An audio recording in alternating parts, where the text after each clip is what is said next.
L एक गरीब किसान है जिससे पता नहीं कैसे गॉड खुश हो जाते हैं और एल को लेजेंडरी हीरो से भी ज्यादा पावरफुल बना देते हैं। तो सबसे पहले तो हमारा हीरो किंगडम की प्रिंसेस को अपने प्यार में गिरा देता है और फिर लेजेंडरी हीरो की लड़की को भी पता नहीं कैसे अपने प्यार में गिरा लेता है। लेकिन एल छोटे बड़े में भेदभाव नहीं करता, तो वो एक बड़े बड़े बालों वाली एडवेंचर गिल्ड रिसेप्शनिस्ट को भी अपने प्यार में पागल बना लेता है। और अब ये सब देख के समझ नहीं आता गॉड ने एल को पावरफुल बनाया है ये लौंडियाबाज। तो जिसको भी देखना है एल ने सभी लड़कियों को अपने प्यार में कैसे गिराया, तो वीडियो में बने रहे और एल द लव गुरु की बात मान के आप भी कोई ना कोई लड़की साइड कर ही लेंगे। एनिमे की शुरुआत ही कुछ एडवेंचर से होती है जो एस रैंक फॉरेस्ट ड्रैगन को मारने आए हैं, लेकिन ड्रैगन फायर ब्रेथ से पूरे जंगल को जला देता है। तो ये सब देख के एडवेंचर को भागना पड़ता है, जिसके बाद ड्रैगन जोर से रोर करता है। सीन शिफ्ट होता है और हमारे हीरो एल वेन पे आता है जो ड्रैगन की रोर को दिन में बिजली तड़कना समझ रहा था। और एल एक फार्मर है जिसके बैगन अच्छे ग्रो हुए हैं और ऐसा इसलिए हो पाया है क्योंकि सही टाइम पे एल ने फर्टिलाइजर चेंज जो कर दिए थे, जिसके बाद वो अपने वेजिटेबल काट के उन्हें कार्ट में लोड करता है और तभी उसे नोटिफिकेशन आती है उसकी फार्मिंग स्किल लेवल 10 मतलब मैक्स हो गई है। और तभी वहां उसका दोस्त टेस्टा आता है जिसको एल अपनी स्किल मैक्स होने के बारे में बताता है। ये सुन के टेस्टा खुश होता और बोलता है कल तुम्हारा फिशरमैन स्किल भी लेवल 10 का हो गया था, लेकिन वो बात अलग है, मैं एक प्रोफेशनल फिशरमैन हूँ ना कि तुम। तो एल बोलता है अरे कुछ नहीं, मैं तो तुम्हारी हेल्प करना चाहता था और कुछ नहीं। फिर हमें दिखाया जाता है कैसे एक ही बार में एल ने बहुत सारी फिश को काटने की वजह से उसका फिशरमैन स्किल लेवल 10 हो गया था। प्रेजेंट में टेस्टा बोलता है अब तुम भी कुछ बहुत रेयर फर्स्ट रैंक फार्मरों में से एक बन चुके हो। ये सुन के एल कहता है ये सब मेरी ग्रोथ प्रमोशन स्किल या ब्लेसिंग की वजह से हुआ है और कुछ नहीं। तो टेस्टा बोलता है मुझे तुम्हारी इस स्किल से जलन होती है, काश मेरे पास भी ये स्किल होती। तभी एल को एक और नोटिफिकेशन आती है कि वो अपनी सभी स्किल कंबाइन कर सकता है। सभी स्किल कंबाइन करने के बाद एक ट्रू लवर ऑफ नेचर में वो इवॉल्व हो जाता है और उसे अर्थ गॉड की ब्लेसिंग भी मिलती है। टेस्टा देख के बताता है ये सब होने की वजह से एल के अटैक पावर 73,621 हो गई है जो बहुत ही ज्यादा है। लेकिन अभी सबसे जरूरी काम एल को अपने वेजिटेबल रॉयल कैपिटल के मार्केट में बेचना है। टेस्टा भी सोचता है एल को ये काम ज्यादा इंपॉर्टेंट लग रहा है ना कि उसकी पावर बढ़ गई। वो कार्ट से जाते जाते और गाजर खाते खाते एल सोचता है बारिश ना हो तो कितना अच्छा होगा, लेकिन वो देखता है एस रैंक फॉरेस्ट ड्रैगन अभी भी एडवेंचर को मारने के पीछे पड़ा है और बेचारे एडवेंचर कुछ नहीं कर पा रहे। तो एल सोचता है अगर मैं ड्रैगन का टेंशन एक सेकंड के लिए भी अपने साइड कर लूं तो एडवेंचर बच सकते हैं। तो यही सोच के एल ऑरेंज गाजर ड्रैगन के साइड फेंकता है, लेकिन गाजर लगते ही ड्रैगन ब्लास्ट हो जाता है। ये देख के एडवेंचर भी सोचने लगते हैं ये काम किसने किया। एल को भी नहीं पता था वो इतना पावरफुल हो जाएगा कि वो ये सब भी कर सकता है। फिर वो रॉयल कैपिटल जाने लगता है। सभी चीज को इग्नोर मार के एल के जाने के बाद एडवेंचर वहां आते हैं और एल की कार्ड के प्रिंट देख के समझ जाते हैं जिसने भी ड्रैगन को मारा है वो अभी अभी कैपिटल गया है। एल कैपिटल आके गार्ड को अपना पास दिखा के बताता है वो यहाँ किस लिए आया है और गार्ड भी एल को मैगिस के रॉयल कैपिटल में वेलकम करते हैं। लेकिन तभी एक आदमी एक लड़की को उठा के ले जा रहा होता है। तो ये देख के एल तुरंत उस लड़की को उस आदमी से बचा लेता है। वो आदमी एल से कहता है अगर मरना नहीं चाहते तो उस लड़की से दूर रहो और अपने चाकू से एल पर हमला कर देता है। लेकिन एल बहुत ही आसानी से आदमी को नीचे गिरा के उसे हरा देता है। फिर उसे गार्ड पकड़ लेते हैं। वो लड़की एल को थैंक यू बोलती है उसकी जान बचाने के लिए, लेकिन एल को मार्केट जाने में देरी हो रही थी तो वो लड़की को बिना नाम बताए चला जाता है। मार्केट में सभी को एल की सब्जियां बहुत अच्छी लगती हैं। घर जाते टाइम एल सोच रहा था मुझे वेजिटेबल को पानी देना है, लेकिन गार्ड उसका रास्ता रोक लेते हैं। एल को लगता है शायद कैपिटल से बाहर जाने के लिए बी पास दिखाने का न्यू रूल ऐड हो गया है, लेकिन ऐसा नहीं था। जिस लड़की को एल ने बचाया था उसने एल को रुकवाया है क्योंकि वो कोई आम लड़की नहीं बल्कि मैगिस की फर्स्ट प्रिंसेस फैल है। एल सोचता है इतनी बड़े घर की लड़की का एक किसान से क्या काम। तो फैल सबसे पहले तो एल को फॉर्मल बात करने का ऑर्डर देती है और उसका नाम पूछती है। जब एल अपना नाम बता देता है फैल एल को रॉयल फैमिली में काम करने का ऑफर देती है, लेकिन ये सुन के मन ही मन एल मना कर देता है, लेकिन प्यार से बोलता है मेरे जैसे फार्मर के लिए फार्मिंग ही सूट करती है इसलिए मैं आपके लिए काम नहीं कर सकता। ये सुन के फैल भी सोचने लगती है कोई इतना अच्छा ऑफर कैसे मना कर सकता है जिसमें बहुत ज्यादा पैसे मिल सकते हैं, लेकिन एल को सिर्फ फार्मिंग में ही इंटरेस्ट था। तो ये समझने के बाद फैल एल को ऑफर देती है कि वो एल को रॉयल कैपिटल के पास एक 33,000 स्क्वायर फीट का फार्मिंग लैंड देगी जिसमें वो फार्मिंग कर सकता है। तो एल भी सोचता है कि एक प्रिंस प्रिंसेस एक नल्ले फार्मर के लिए इतना सब क्यों कर रही है? तो फेल बताती है एल ने जिस आदमी को हराया है उसका स्टेटस 500 था। तो एल पूछता है एवरेज स्टेटस कितना होता है? तो फेल बताती है नॉर्मल लोगों का 50, एक नाइट का 600 और एक लेजेंडरी हीरो का 1000। फिर वो एल से पूछती है उसका स्टेटस कितना है, लेकिन एल समझ जाता है उसको अपना स्टेटस दिखाना नहीं चाहिए। और तभी वहां पहले वाले एडवेंचर आते हैं जो बताते हैं ड्रैगन मारा गया है लेकिन हमने उसे नहीं मारा, पता नहीं किसी ने अजीब वेपन से उसे ब्लास्ट कर दिया और वो वहां से चला गया। हमें वहां उसके कार्ड के प्रिंट मिले हैं और कुछ नहीं। लेकिन फेल समझ जाती है ये काम एल का हो सकता है, लेकिन तब तक एल मौका देख के भाग लेता है और गार्ड एल को जाने देने के लिए फेल से माफी मांगते हैं। लेकिन फेल कभी ना कभी एल को रॉयल फैमिली में काम करने के लिए मना ही लेगी। तभी एक सोल्जर बताता है किंग इमरजेंसी में आपको बुला रहे हैं प्रिंसेस। फिर सीन कासल पे आता है जहाँ रॉयल नाइट बताते हैं डीमन और सभी स्पीसीज का एक ग्रुप कैपिटल पर हमला करने आ रहा है, लेकिन ऐसा लग रहा है उन्हें कोई और कंट्रोल कर रहा है और ये काम हेल जोन का हो सकता है। लेकिन किंग कहता है ऐसा नहीं हो सकता कि कोई हेल जोन से अटैक करे, क्योंकि जब हीरो ने हेल जोन के लीडर डीमन किंग मैकबेथ को मारा था तो डीमन और ह्यूमन के बीच शांति समझौता हुआ था जिससे फ्यूचर में ह्यूमन और डीमन की वॉर ना हो। लेकिन तभी वहां एडमिनिस्ट्रेटर सीसिल आता है और कहता है कुछ डीमन इस शांति समझौते से खुश नहीं है, इसलिए तो वो डीमन किंग के मरने के बाद उनका बदला लेना चाहते हैं और अभी उनका न्यू लीडर असली डीमन किंग का फर्स्ट कमांडर रोमियो है। तो किंग कहता है उसी ने तो शांति समझौता कराया था। तो सीसिल कहता है रोमियो हमारा गार्ड डाउन होने का मौका देख रहा था जिससे वो अटैक कर सके, यही उसका प्लान है मालिक, और उसे पता चल गया है कि लेजेंडरी हीरो मारा गया है और इसलिए तो उसने हमें डिस्ट्रैक्ट करने के लिए प्रिंसेस को किडनैप और ड्रैगन अटैक करवाया।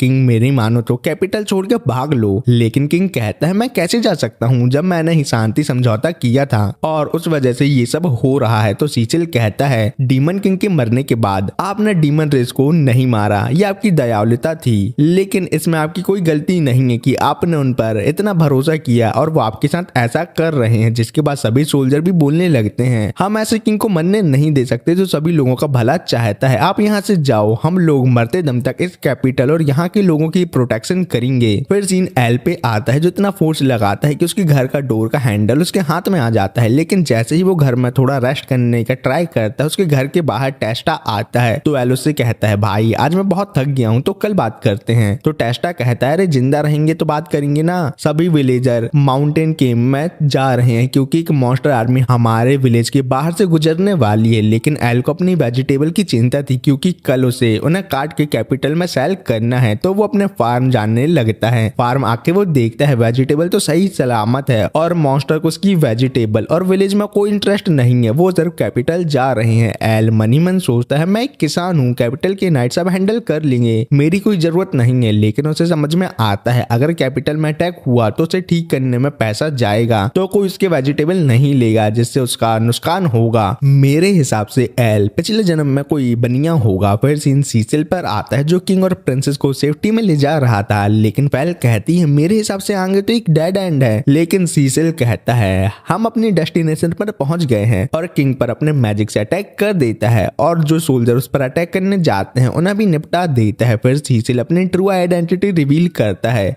कि वो ही न्यू डीमन किंग रोमियो है और वहां बहुत सारे डीमन भी होते हैं और इतने दिनों तक उसने किंग का हुटिया काटा है, लेकिन उसने तब भी मिलिट्री में बहुत कुछ काम किया था। वो पुराने डीमन किंग की तरह नहीं है जो एक कंट्री को डिस्ट्रॉय कर दे। उसके पास बहुत से रास्ते हैं जिनसे वो एक कंट्री का बहुत अच्छे से यूज कर सकता है, जैसा उसका न्यू किंग बन के सभी का हुटिया काटना। लेकिन इस काम को करने के लिए उसको फेल और किंग को मारना होगा और उन दोनों पे वो अटैक कर देता है। लेकिन किंग और फेल प्रोटेक्शन बैरियर लगाकर बचने का ट्राई करते हैं तो रोमियो और ज्यादा पावर का यूज करके उन्हें तोड़ने लगता है और फेल से पूछता है मेरा कोई भी प्लान फेल नहीं होता, लेकिन तुम्हारी किडनैपिंग और फॉरेस्ट ड्रैगन वाला प्लान फेल हो गया। तुम्हें पता है ये सब किसने किया, जल्दी से मुझे बता दो तो मैं तुम्हें जाने दूंगा। लेकिन फेल नहीं बताती, जिसके बाद रोमियो सभी बैरियर तोड़ के उन्हें अपनी पावर का यूज करके मारना ही वाला था कि वहां एकदम से एल आके अपने हो से जमीन तोड़ के रोमियो के अटैक को फेल कर देता है। एल और फेल एक दूसरे को वहां देख हैरान है, लेकिन रोमियो पूछता है अरे भाई आप कौन हो? तो एल कहता है मैं एक फार्मर मतलब किसान हूँ। तो रोमियो सोच में पड़ जाता है कि एक फार्मर उसके अटैक को कैसे फेल कर सकता है। तो एल रोमियो को फार्मिंग और सॉइल मतलब मिट्टी का ज्ञान पेलता है, लेकिन रोमियो को स्कूल पसंद नहीं था इसलिए वो एल को पेलने उसके पीछे आता है। लेकिन एल अपने हाथों से ही रोमियो के अटैक को रोक के उसको पहाड़ चटवा देता है। तो ये सब देख के रोमियो को समझ आ जाता है एल ही वो इंसान है जिसने उसके पहले के प्लान को फेल किया था। जिसके बाद रोमियो अपने ही डीमन भाइयों को एब्जॉर्व करके अपने ट्रू फॉर्म में आता है, जिसमें वो बहुत ही दिनों बाद आया है। लेकिन फेल देख पाती है ट्रू फॉर्म में आने के बाद रोमियो का लेवल 78 पे था और उसकी पावर भी पहले से बहुत ज्यादा हो गई है। तो वो एल को यहाँ से भागने को कहती है, लेकिन रोमियो ऐसे ही एल को जाने थोड़ी ना दे सकता था। जिसके बाद वो एल को मारने आता है, लेकिन एल एक ही हिट में रोमियो को मार देता है और अपने न्यू डीमन किंग को मरता देख सभी डीमन पतली गली से निकल लेते हैं। फिर नेक्स्ट डे फेल और किंग उन्हें और डीमन को कैपिटल में अटैक करने से रोकने के लिए एल का थैंक्स करते हैं। लेकिन एल कहता है कैपिटल खत्म हो जाता तो मेरा क्या होता, मैं तो भूखा मरता इसलिए मैंने ये किया और कुछ नहीं। लेकिन किंग बोलता है जो भी हो मैं तुम्हें एक ऑफर देता हूँ, क्या तुम हमारी कंट्री के लिए फाइट करोगे और मैं तुम्हें कोई भी रैंक और टाइटल देने को रेडी हूँ। लेकिन एल मना कर देता है कहते हुए कि मुझे सिर्फ फार्मिंग करनी है और कुछ नहीं। तो फेल एल को वही पुराना 33,000 स्क्वायर फीट वाला फार्मलैंड देने का ऑफर देती है, क्योंकि उसे पता है एल को फार्मिंग कितनी पसंद है। लेकिन एक शर्त है, एल को एडवेंचर गिल्ड में ज्वाइन होना पड़ेगा और मॉन्स्टर को मारना होगा, वो भी कभी कभी, क्योंकि कैपिटल के बाहर बहुत से मॉन्स्टर हैं जिनसे सभी को खतरा है। और एल को भी फ्री में कुछ लेने का मन नहीं कर रहा था, तो वो भी इस डील के लिए मान जाता है। लेकिन जब वो फार्म देखता है तो उसे पता चलता है ये तो एक बंजर जमीन है और कुछ नहीं। और ये सब देख के फेल दूर से हंस रही थी। फिर सीन रॉयल कैपिटल पे आता है जहाँ फेल और एल घूम रहे थे और एल न्यू वेजिटेबल देख पागल हो गया था। और ऐसा भी बोल सकते हैं एल को प्रिंसेस पे इंटरेस्ट कम है और सब्जियों में ज्यादा। तो ये सब देख के फेल समझ जाती है ये पक्का सिंगल मरेगा। फिर एल फेल से पूछता है एक रॉयल प्रिंसेस का कैपिटल में अकेले घूमना सेफ है और रॉयल पैलेस में कोई तुम्हें ढूंढ नहीं रहा होगा क्या, तुम इतनी गई गुजरी हो कि किसी को तुम्हारे होने ना होने से फर्क नहीं पड़ता। तो फेल बोलती है ऐसा कुछ नहीं है मेरे दोस्त, मेरी मेड एल भी मेरी बॉडी डबल बन के रॉयल पैलेस में बैठी हुई है और वो सब हैंडल कर लेगी। और एज अ प्रिंसेस होने के नाते मुझे इस बात की खबर तो होनी ही चाहिए कि कैपिटल में क्या हो रहा है। लेकिन एल को समझ आ जाता है ये सब बहानेबाजी है और फेल को सिर्फ कैपिटल में घूम के मजे करने हैं। फिर फेल एल को बहुत सारे गिल्ड में से एक एडवेंचर गिल्ड में लाती है। उसको पता है एल को फार्मिंग पसंद है। एल कहता है प्रिंसेस तुमने मुझे जो बंजर जमीन दी है ना उसको मुझे उपजाऊ बनाना है, तो जल्दी काम खत्म करें। तो फेल कहती है अगर तुम मुझे सबके सामने प्रिंसेस कहोगे तो मेरे बारे में सबको पता चल जाएगा। तो एल कहता है मैं बोलूं ना बोलूं, लेकिन सभी लोग अंधे तो है नहीं कि वो तुम्हें पहचान ना पाए। तो फेल कहती है जब तक मेरे पास ये मैजिकल हेयर पेन है मेरा फेस बाकी लोगों को प्रिंसेस की तरह नहीं दिखेगा। फिर वो दोनों गिल्ड आते हैं जहाँ बहुत सारे लोग हैं। तभी वहाँ गिल्ड मास्टर आता है जिसको पता है एल कौन है और उसने कितने बड़े बड़े काम किए हैं। तो वो उसकी फुल खातिरदारी करता है और उसको रजिस्ट्रेशन करवाने रिसेप्शनिस्ट हेलन के पास लाता है। लेकिन इंट्रोडक्शन देने के पहले ही एल का पेट गुड़गुड़ करने लगता है। अरे उसको 2 नंबर नहीं जाना, उसको भूख लग रही है। जिसके बाद हेलन उसे अपने हाथों से बनी हुई फ्रूट पाई देती है जो एल को बहुत पसंद आती है। जिसके बाद हेलन उसका फॉर्म देख के कहती है जब तुम एक फार्मर हो तो एडवेंचर क्यों बन रहे हो। तो एल उसे शॉर्ट में बताता है किसी ने मुझे फार्मिंग के लिए जमीन दी है और बदले में मुझे एडवेंचर बन के मॉन्स्टर मारना है, लेकिन मेरा मेन काम फार्मिंग है और एडवेंचर गिरी मेरी साइड जॉब होगी। तभी वहां पहले वाले एडवेंचर आते हैं जो सभी को बता देते हैं एल ही वही बंदा है जिसने अपनी गाजर से एस रैंक ड्रैगन को ब्लास्ट करके मार गिराया है। ये सुन के गिल्ड के सभी एडवेंचर हैरान हो जाते हैं कि ये कौन पावरफुल एडवेंचर है जो यहाँ आया है। तो ये सब सुन के हेलन एल से कहती है कि एल तुम इन प्रो लोगों से कुछ टिप ले सकते हो। जिसके बाद वो एडवेंचर पार्टी अपना इंट्रो देते हैं। लीडर का नाम है जेक, लड़की का नाम है लामिया और लड़के का नाम है ल्यू। और ल्यू को लामिया बेकार समझती है इसलिए वो एल को अपनी पार्टी में चाहती है। क्या मतलब उसको जवान लड़के पसंद है। लेकिन एल पार्टी ज्वाइन करने का ऑफर रिजेक्ट कर देता है क्योंकि उसे सिर्फ फार्मिंग करनी है। लेकिन पार्टी बिना कुछ सुने वहां से चली जाती है और एल को लगने लगता है वो धीरे धीरे फार्मिंग से दूर होता जा रहा है। जिसके बाद हेलन बोलती है अरे एल तुम बहुत पावरफुल समझ में आते हो। फिर एल हेलन से कोई रिक्वेस्ट मांगता है। हेलन कहती है तुम अभी ज्वाइन हुए हो तो तुमको सिर्फ लो लेवल क्वेस्ट मिल सकते हैं। जिसके बाद हेलन उसे रैंक सिस्टम के बारे में बताती है। रैंक जी से लेके डबल एस रैंक तक होती है, लेकिन वो सिर्फ हीरो की होती है। तो नॉर्मल रैंक जी से लेके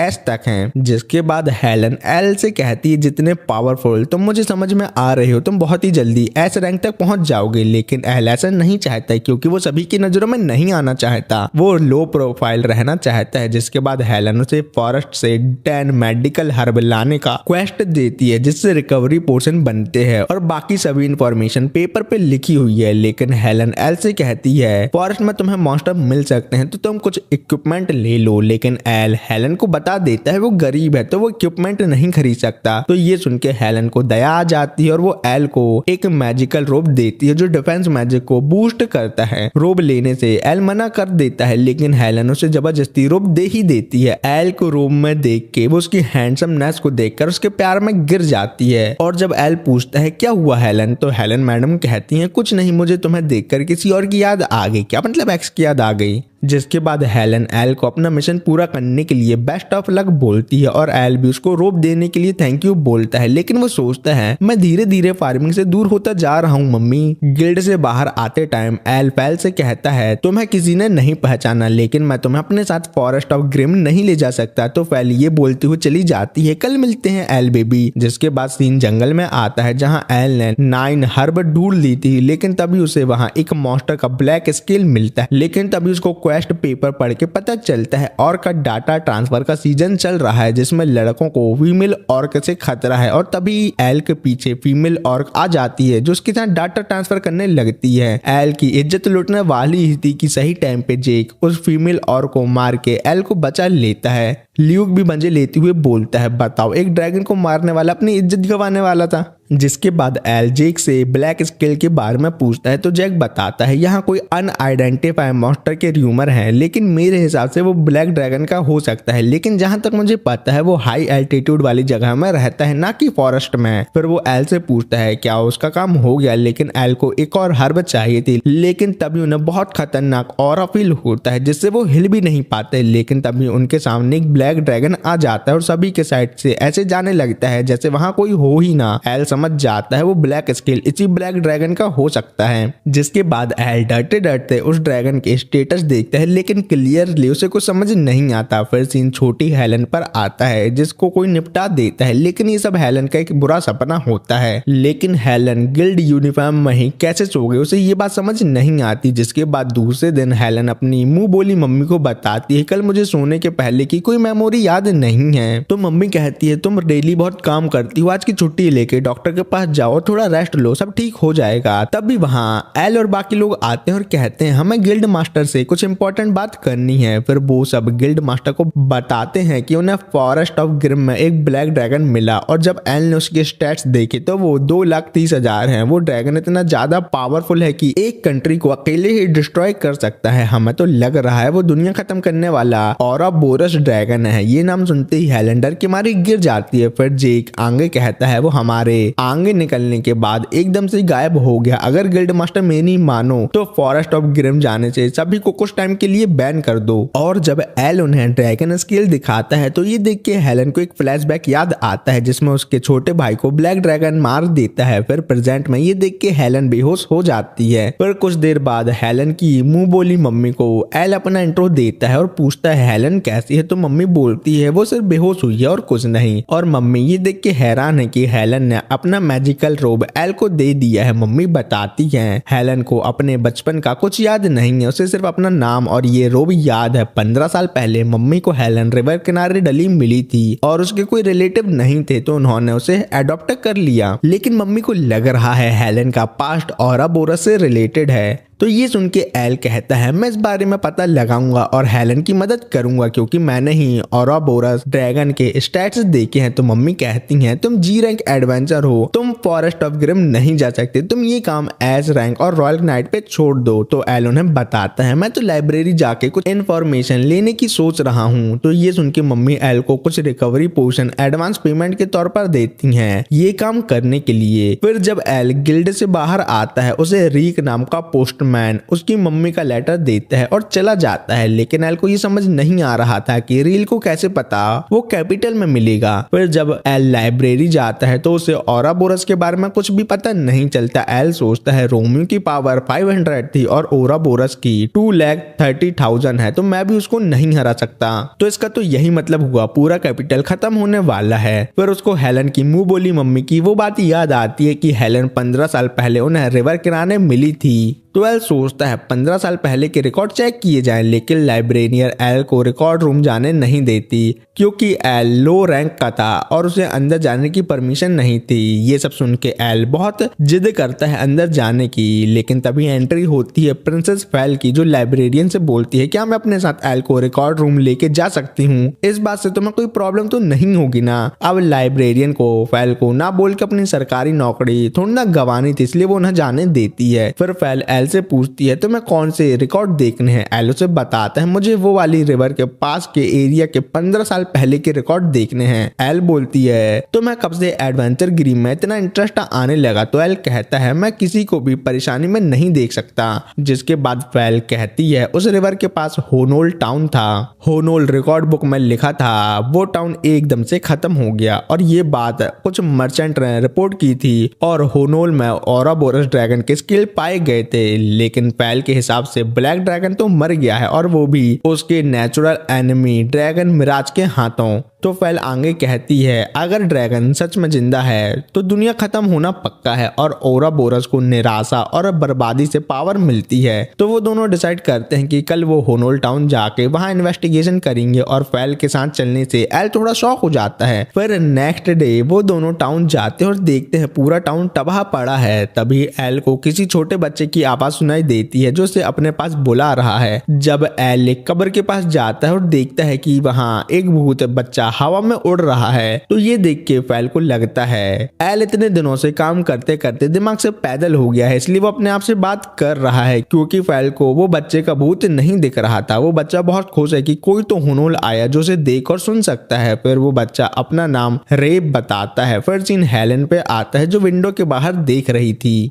रे और एल के पास सेम टू सेम रोब थे और रे सोच रहा था ये रोब एल के पास कहाँ से आया, तो एल ने बताया कि ये हेलन ने उसे दी है। फिर एल को लगा कि शायद रोब की वजह से ही वो रे से बात कर पा रहा है। उसने तुरंत फेल को जोर से गले लगा लिया, लेकिन एक लड़की का टच पाकर फेल का दिमाग हिल गया। लेकिन इसी वजह से फेल रे को उसी की कब्र के ऊपर फ्लोट करते हुए देखने लगी। लेकिन तभी एल ने फेल का मुंह बंद कर दिया और बोला बड़ बोली कभी तो चुप हो जाया कर। जिसके बाद रे ने बताया कि हेलन उसकी बहन थी और ये गाँव उसका घर। उसने कहा हेलन ने अपनी यादें सिर्फ इसलिए सील कर दी ताकि उसका दिमाग सेफ रहे, लेकिन अब रे एल से रिक्वेस्ट करता है कि हेलन को वो बचा ले क्योंकि एक बहुत बड़ा संकट उसके ऊपर आने वाला है। इंडियन टीवी सीरियल चल रहा क्या? फिर सीन 15 साल पहले शिफ्ट होता है जहाँ रे रोज प्रैक्टिस करता है ताकि एक लेजेंडरी हीरो बन सके जो कभी नहीं हो सकता। उसने अपनी बहन से वादा किया कि चाहे जितनी भी चोटों का सामना उसे क्यों ना करना पड़े वो ट्रेनिंग कभी नहीं छोड़ेगा। लेकिन जैसे ही उसने ये बातें बोली एक ब्लैक डार्क ऑरे ने पूरे गांव को घेर लिया। फिर वहां एक बड़ा एक्सप्लोजन हुआ और जब रे और एलन भागकर गांव वापस आए तो उन्होंने देखा कि पूरा गांव जल चुका है उनके मम्मी पापा के साथ। ऊपर से उन्होंने एक ड्रैगन के पंख देखे और छुपने की कोशिश की, लेकिन ड्रैगन ने सामने एक फैमिली देखी। जैसे ही ड्रैगन उन्हें खाने वाला था उस फैमिली का एक लड़का उसके सामने आ गया ताकि अपनी फैमिली को बचा सके। लेकिन ड्रैगन ने कहा उसे बिना डर वाले इंसान बिल्कुल भी पसंद नहीं है क्योंकि उम्मीद उसके लिए एक पॉइजन है, मतलब जहर। तो सबसे पहले ड्रैगन ने उस लड़के को खाया, जिसके बाद उसने उसकी फैमिली को भी खा लिया, उनकी सारी उम्मीदें छीन ली और साथ ही साथ उनकी आत्माओं को भी निगल लिया। ये देख के रे ने हेलन से कहा कि हमें यहाँ से भागना होगा, लेकिन वो लोग जितना भी भागते रहे ड्रैगन उनके आसपास जंगल तोड़ रहा था और कहने लगा उसे सबसे ज्यादा मजा उनके चेहरे पर निराशा देखने में आता है। थोड़ी देर बाद हेलन गिर गई और ड्रैगन उसके सामने लैंड कर गया। उसने कहा कि वो हेलन की आत्मा को उसकी निराशा के साथ खाएगा, लेकिन रे ने तुरंत एक डैगर उठाया और ड्रैगन की आंख में फेंक दिया और हेलन से भागने के लिए कहा। लेकिन ड्रैगन ने तुरंत अपनी चोट ठीक कर ली और डिसाइड किया कि वो सबसे पहले रे को खाएगा क्योंकि वो बीच में बहुत आ रहा है। और जैसे ही ड्रैगन रे को खाने वाला था रे ने हेलन से कहा कि वो यही मौका देख के भाग जाए और ड्रैगन ने रे को अपने दांतों से दबोच लिया। हेलन की आंखों के सामने अपने भाई को तकलीफ में देखकर ड्रैगन जोर जोर से हंसने लगा, लेकिन उसने हेलन को भी नहीं मारा। ड्रैगन ने कहा कि वो 15 साल बाद वापस आएगा और तब हेलन के अंदर और भी ज्यादा निराशा होगी होगी जब वो उसे मार के खा जाएगा, क्योंकि तब वो सिर्फ उसे ही नहीं बल्कि पूरे नए शहर को खा जाएगा जहाँ वो रहती है। लेकिन रे जो अधमरा था तब भी वो ड्रैगन से लड़ने का इरादा रखता था और उसने ड्रैगन से बोला मेरी बहन को परेशान मत करो। तो रे की बहादुरी देख के ड्रैगन ने प्रॉमिस किया कि वो उसकी सोल को इस दुनिया में रहने देगा जब तक उसकी बहन अपनी किस्मत से ड्रैगन को वापस नहीं मिल जाती। फिर वो रे की आंखों के सामने गायब हो गया। लेकिन इतना सब होने के बाद रे ने प्रॉमिस किया कि वो कभी गिव अप नहीं करेगा और एक दिन उस ड्रैगन को मार के ही रहेगा। लेकिन रे की सोल उसकी बॉडी से निकल गई और उसकी बहन अकेली रोती रह गई। So sad. ये सब 15 साल पहले हुआ था। लेकिन रे ने बताया कि औरोबोरस हमेशा सिर्फ एक सर्वाइवर को जिंदा छोड़ता है ताकि वो ये कहानी सबको सुना सके और उसका डर एक चेन रिएक्शन क्रिएट करता है जो ड्रैगन को जिंदा करने का एक तरीका है। औरोबोरस ड्रैगन को हराने का सिर्फ एक रास्ता है, उससे कभी डरना नहीं। इसलिए रे ने एल से कहा कि वो हेलन के पास जाए और उसको रे का एक मैसेज दे दे। कुछ मिनट बाद एल पोस्टमैन से भी ज्यादा तेज भाग रहा था, फैल को बोरी की तरह लाद के। और जब वो दोनों कैपिटल पहुंचे फैल ने कहा कि एल बहुत तेज और पावरफुल है और वो इस बात से शॉक थी कि उसके पास इतना स्टेमिना है कि वो इतनी देर तक भाग सकता है। क्या मतलब डाटा ट्रांसफर में फैल को ज्यादा टाइम तक मजा आएगा। लेकिन प्रेजेंट में उसने औरोबोरस से फाइट करने के लिए सभी सोल्जर को रेडी रहने को कहा और सिटीजन को सेफ्टी में ले जाने को कहा।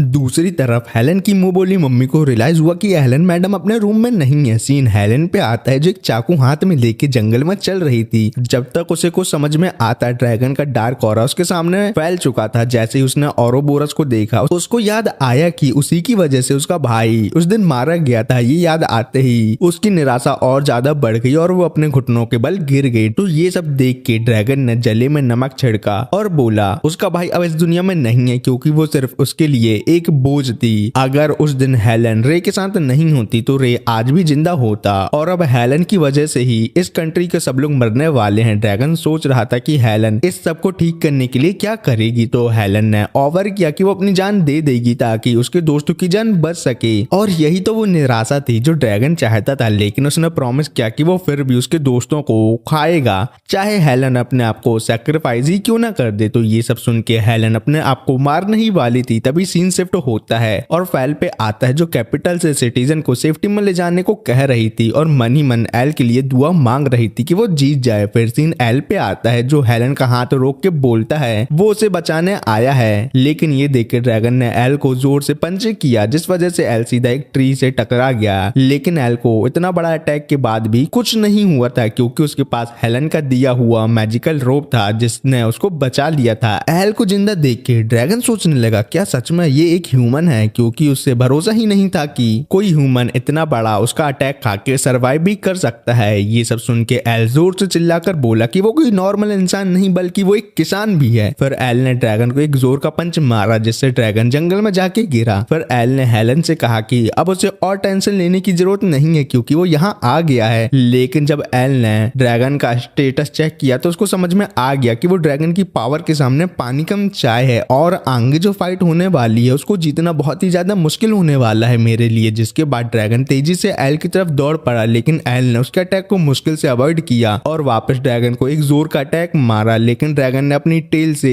एल पर अटैक किया और जब एल ग्राउंड पर गिर गया औरोबोरस एल को कुचलने वाला ही था लेकिन एल बड़ी मुश्किल से अपने आप को किसी तरह से बचा लेता है। फिर एल ने अपना बैलेंस बनाया और पीछे की तरफ जंप किया। तभी ड्रैगन के मुंह से एक बड़ी सी फायर निकली लेकिन एल किसी तरह फायर से बच गया। तो ये सब देख के हेलन ने कहा कि वो नहीं चाहती कि कोई उसकी वजह से मरे। लेकिन एल ने उसका हाथ पकड़ लिया और बोला सभी लोग के मरने में हेलन तुम्हारी गलती नहीं है इसलिए तुम अपने आप को रिस्पॉन्सिबल नहीं मानो। जब हेलन ने खुद को ब्लेम करना शुरू किया कि उसकी वजह से एल इस फाइट में फंस गया है तब एल ने कहा कि उसे पता था हेलन अपने आप को दोस्त देगी। जिसके बाद एल ने हेलन को बताया कि उसकी मुलाकात उसके भाई रे से हो चुकी है। रे ने कहा था कि उसे हेलन को बचाने का बिल्कुल भी अफसोस नहीं है क्योंकि वो चाहता था कि हेलन खुश रहे और अपनी हंसी सबके साथ बांटे। ये सुनकर हेलन को लगा जैसे वो अपने भाई की आवाज सुन रही हो और उसका मुस्कुराता हुआ चेहरा देख रही हो। वो रोने लगी। तभी ड्रैगन उसकी तरफ आने लगा लेकिन एल ने हेलन से कहा तू कभी गिव अप नहीं करेगी क्योंकि उम्मीद ही वो चीज है जो औरोबोरस को हमेशा के लिए खत्म कर सकती है। जैसे ही एल ने ये कहा आसमान से एक रोशनी चमकने लगी और उसने देखा कि ड्रैगन के स्टैट्स बहुत जल्दी कम हो रहे थे। लेकिन जब तक ड्रैगन की पावर पूरी तरीके से खत्म होती ड्रैगन एल को मारने के लिए नीचे आ चुका था। लेकिन एल ने जोर से एक पंच ड्रैगन को मारा जिससे ड्रैगन सीधा जमीन में गिर गया। एल ने देखा ड्रैगन के के स्टैट्स काफी लो हो चुके थे, लेकिन उसके बावजूद एल पहले से भी स्ट्रॉन्ग महसूस कर रहा था, या ऐसा भी बोला जा सकता है ड्रैगन एल से पावर में कमजोर हो चुका था क्योंकि कोई उससे डर नहीं रहा था। फिर हेलन ने एल से पूछा क्या वो ठीक है, लेकिन जैसे ही हेलन एल के पास आई, एल को महसूस हुआ कि एक चाकू उसके पेट के अंदर जा चुकी है। और जब एल ने हेलन की आंखों की तरफ देखा तो हेलन की आंखें एक डेमोनिक ग्लो के साथ चमक रही थीं।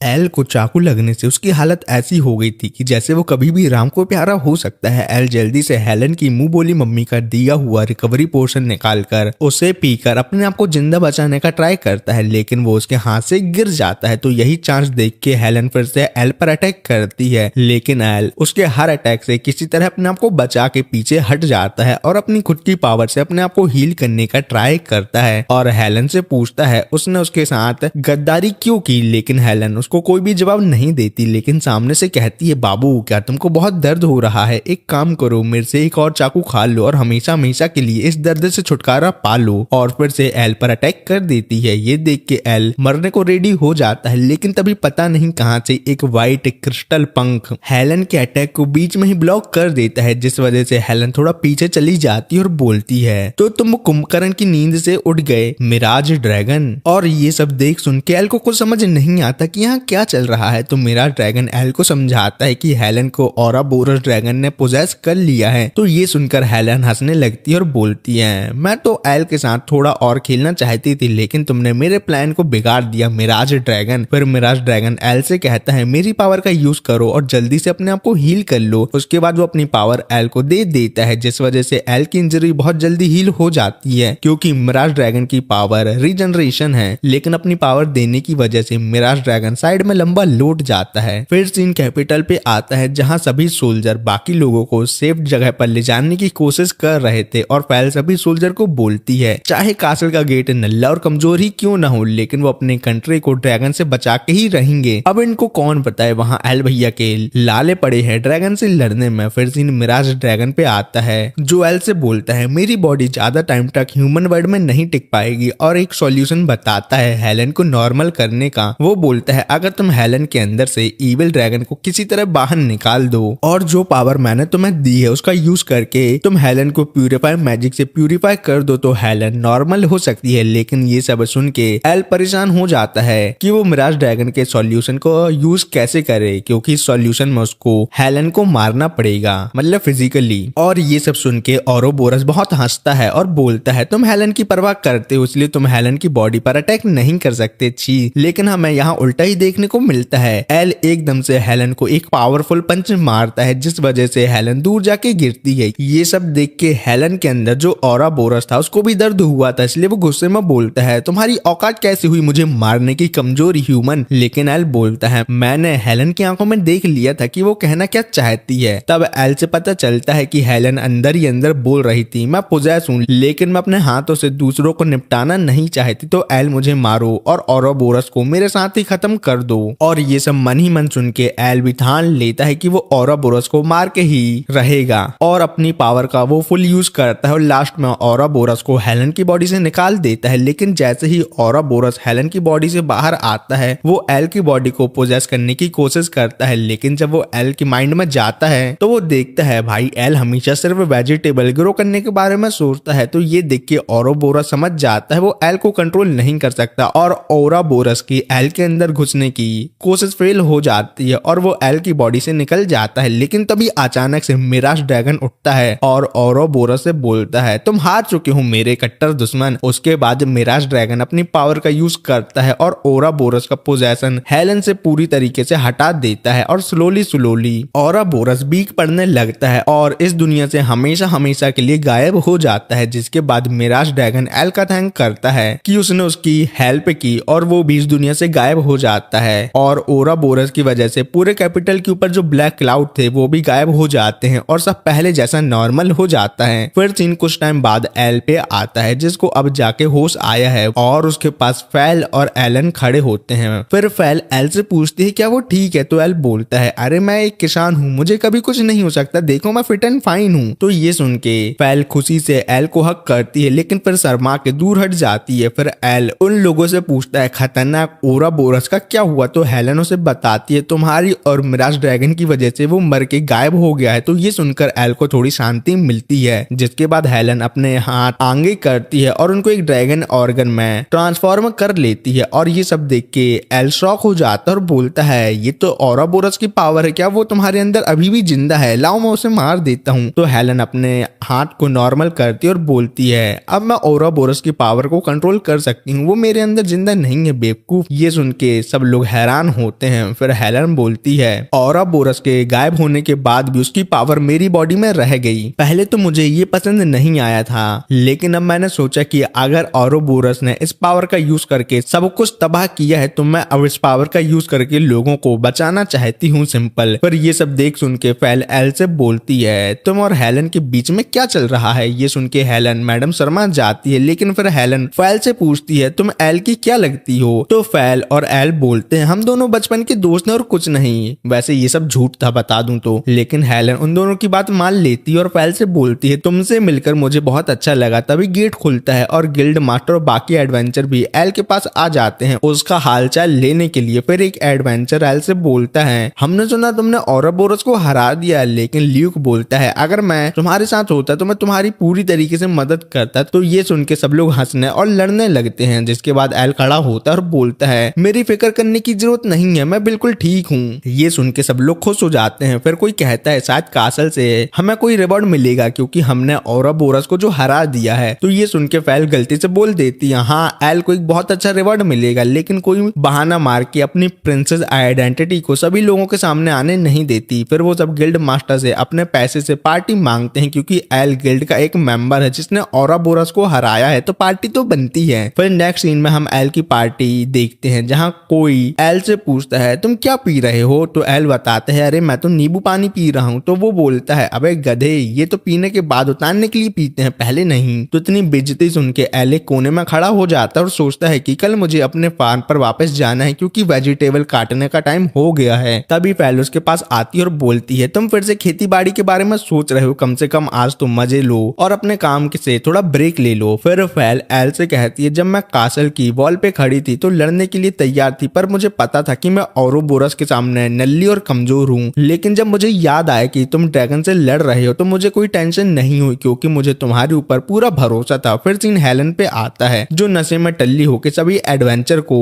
अपनी नई पावर दिखा के उनका मनोरंजन कर रही थी। नेक्स्ट डे एल पे आता है जो अपने फार्म पर वापस आ गया और टेस्टा उसकी काम में हेल्प कर रहा है। फिर तभी टेस्टा एल से बोलता है देखो दोनों जगह मतलब रॉयल कैपिटल और यहाँ काम करने में प्रॉब्लम नहीं होती। तो एल बोलता है नहीं, क्योंकि मुझे तो कहीं भी फार्मिंग करने में बहुत मजा आता है। फिर तभी उनके पास रीक आता है और एल को लेटर देता है और वहां से चला जाता है, लेकिन एल को समझ नहीं आता कि रील हर बार उसको कैसे ढूंढ लेता है। फिर एल को लेटर पढ़ने से पता चलता है ये लेटर उसके मम्मी पापा ने भेजा है। लेटर में लिखा है हमने सुना तुम रॉयल कैपिटल पहुंच गए, जब हमने तुम्हें आने के लिए कहा था तब एल बेटा तुमने मना कर दिया था, ये बताओ क्या वहां तुमने कोई लड़की सेट कर ली है? ये पढ़ के एल हंसने लगता है क्योंकि एल तो सिंगल ही मरेगा, उसका यही मानना है। फिर वो लोग एल से पूछते हैं तुम हमसे मिलने आ सकते हो कि नहीं, और हमने घर आने के लिए भी पैसे लेटर के साथ ही भेज दिए हैं। एल सोचता है कि मुझे तो याद भी नहीं है कि मैं कितने सालों से घर नहीं गया अपने फार्मिंग की वजह से। ये सब सुन के टेस्टा बोलता है तेरे को घर जाना चाहिए और अपने पेरेंट्स से मिलना चाहिए। तो एल बोलता है घर जाने से पहले मुझे गिल्ड की रिक्वेस्ट कंप्लीट करनी होगी। फिर दिन कैपिटल में शिफ्ट होता है जहां एल एक शॉप से टमाटर खरीदता है जो उसे बहुत अच्छे लगते हैं। फिर वो सोचता है मुझे ये कैसे ग्रो हुए वो जानना है। तो शॉपकीपर तो पहले उसको अजीब समझता है, लेकिन बताता है ये टमाटर लुरुगुस रीजन से आते हैं जहाँ के फर्टिलाइजर बहुत अच्छे होते हैं। तो ये सुन के एल तुरंत हेलन के पास परमिशन मांगने जाता है कि मुझे अपने होम टाउन वापस जाना है। ये सुन के हेलन डर जाती है, उसे लगता है कि एल ये एडवेंचर गिल्ड छोड़ने वाला है। तो ये सुन के एल बोलता है अरे ऐसा नहीं है जैसा तुम सोच रही हो, मैं तो अपने पेरेंट्स से मिलने और फर्टिलाइजर लेने अपने होम टाउन जा रहा हूँ। तो ये सब सुन के हेलन सब समझ जाती है और बोलती है ठीक है मैं तुम्हारी रिक्वेस्ट खुद पूरी करूंगी। तो एल बड़ा हैरान होता है और बोलता है तुम मेरी रिक्वेस्ट पूरी कैसे कर सकती हो, तुम तो एक एडवेंचर भी नहीं हो। तो हेलन बोलती है मैं एडवेंचर बन गई जब से मैंने अपनी पावर को कंट्रोल करना सीख लिया है और अब मैं एक एफ रैंक एडवेंचर हूँ। फिर जब एल गिल्ड से निकलता है तो उसे बाहर फेल मिलती है और एल से बोलती है तुम अपनी क्वेस्ट पूरी करने जा रही हो ना, इस बार मैं भी तुम्हारे साथ चलना चाहती हूँ। तो एल बोलता है नहीं मैं अपने पेरेंट्स के घर जा रहा हूँ ना कि कोई क्वेस्ट पूरा करना है। तो फेल बोलती है ठीक है पर तुम वापस तो आओगे ना। तो एल बोलता हाँ दिमाग से कमजोर, मेरा फार्म है यहाँ, मैं इसको छोड़ के हमेशा हमेशा अपने मम्मी पापा के घर में थोड़ी ना रुक सकता हूँ। फिर सीन जंगल में आता है जहाँ एल सोच रहा था कि अच्छे फर्टिलाइजर से और भी टेस्टी टमाटर उगाए जा सकते हैं, लेकिन तभी उसे किसी की आवाज सुनाई देती है। वो पीछे देखता है तो उसे एक बहुत बड़ा ऑर्क दिखता है। ऑर्क अपना हाथ बढ़ाता है फ्रेंडशिप के लिए, लेकिन एल डर के मारे वहां से भाग जाता है। लेकिन ऑर्क बहुत जल्दी एल को पकड़ लेता है और बिना पैंट खोले ही उसके साथ डाटा ट्रांसफर करने लगता है। लेकिन तभी एक लड़की आती है और ऑर्क को मार के एल को बचा लेती है और एल से पूछती है क्या तुम ठीक हो।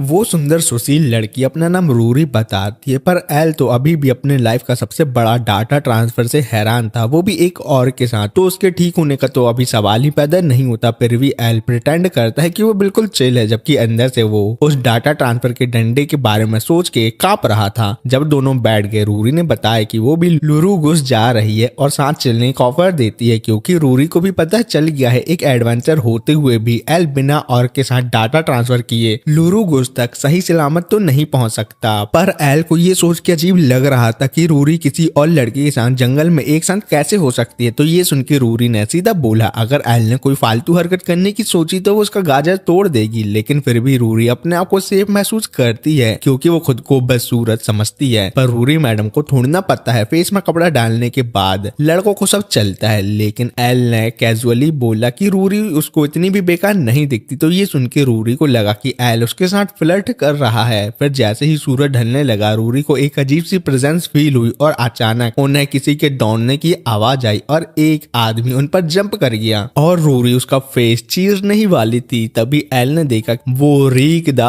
पोस्टमैन है। इस बार रीक एक लेटर लेके आया है जो एल की माँ का था, पर लेटर देते ही वो भाग गया। लेकिन एल को समझ नहीं आ रहा था कि हर बार रीक उसे कैसे ढूंढ लेता है। क्या मम्मी ने छोटे में उसके अंदर कोई ट्रैकिंग सिस्टम डाल तो नहीं दिया ना। फिर रूरी ने पूछा क्या ये लेटर इंपॉर्टेंट है। तो एल ने उसे दिखाया कि उसकी माँ एल के पीछे कितनी पागल है और रोज उसे एक लेटर सेंड करती है। और वो रूरी को बताता है वो एक फार्मर है जो लुरुगुस फर्टिलाइजर लेने जा रहा है, तो लगे हाथ अपने माँ बाप से भी मिल ही लेगा। लेकिन रूरी को एल की बातों में बिल्कुल भी इंटरेस्ट नहीं आता। तो एल ने रूरी से पूछा कि क्या उसकी फैमिली को उसके अकेले ट्रेवल करने से कोई प्रॉब्लम नहीं है। तो रूरी ने बस इतना बोला क्या फर्क पड़ता है, वैसे भी कोई मेरी परवाह तो नहीं करता। जैसे जैसे रात होने लगी, रूरी ने अपने बैग से एक पूरा टेंट निकाला और बताया ये एक लेजेंडरी आइटम है जो उसके पेरेंट्स ने उसे दिया है, जिसमें कोई भी चीज स्टोर की जा सकती है। और जब रूरी ने खाना बनाया, एल को लगा कि उसकी लाइफ का बेस्ट फूड है। फिर एल ने रूरी से पूछा कि वो लुरुगुस क्यों जा रही है। रूरी ने बताया कि वहाँ कुछ मिस्टीरियस डीमन ह्यूमन का शिकार कर रहे हैं, पर सिटी के लोगों को कुछ याद ही नहीं रहता और वहाँ का एडवेंचर गिल्ड भी इस बारे में कोई एक्शन नहीं ले रहा। लेकिन ये सुन के एल को समझ नहीं आया कि रूरी अपनी जान खतरे में डाल के लुरुगुस क्यों जा रही है। तो रूरी ने बताया कि वो असल में हीरो की फैमिली से आती है। ये बात सुन के एल के दिमाग का दिमाग हिल गया। फिर उसने रूरी से पूछा कि क्या हीरो की फैमिली से आना इतना इम्पोर्टेंट है कि उसकी जान भी चली जाए तो भी कोई परवाह नहीं है, क्योंकि एल के हिसाब से डीमन बहुत डेंजरस होते हैं। एल की ये बात सुन के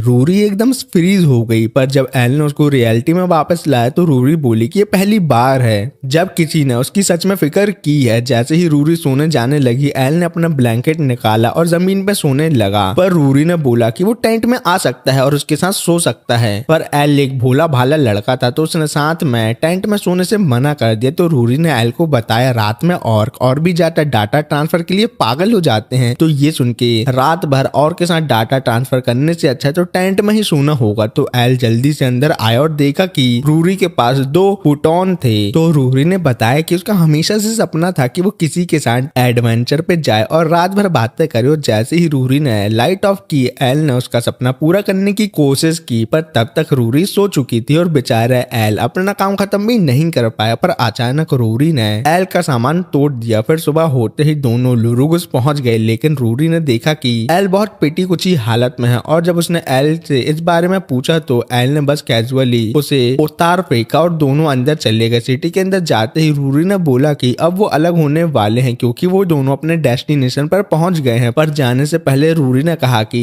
उसको साथ में सोने में मजा आया। पर रूरी ने एल से पूछा कि क्या वो फिर से उसकी एस्कॉर्ट बन सकती है रॉयल कैपिटल तक जाने में, और एक होटल का मैप ड्रॉ किया जिसमें वो रात को रुकने वाली है और वहां से चली गई। और एल सोचने लगा क्या रूरी को पता है उसने जो बोला उसका मतलब क्या था। पर फिर भी एल ने डिसाइड किया कि वो ये सब बातें छोड़कर सीधा अपने घर चला जाएगा। कुछ घंटों तक शहर के लोगों से रूरी डीमन को देखने के बारे में पूछ रही थी, पर किसी भी बंदे को डीमन के बारे में कुछ नहीं पता था। पर रूरी ने सोचा कि मैं हार नहीं मान सकती, स्पेशली जब उसको याद आए कि सब लोग उसे हमेशा नल्ली हीरो बुलाते थे। तभी दूर से उसे एक चीख सुनाई दी। जब रूरी वहां पहुंची तो उसने देखा कि एक लड़की रो रही है क्योंकि उसकी बहन को किडनैप कर लिया गया है एक डीमन के हाथों, जो उसे फॉरेस्ट ऑफ इल्यूजन में ले गया था। तो ये सुन के रूरी उसे बचाने चली गई और दूर से एक अजीब आदमी ये सब खड़ा होके देख रहा था।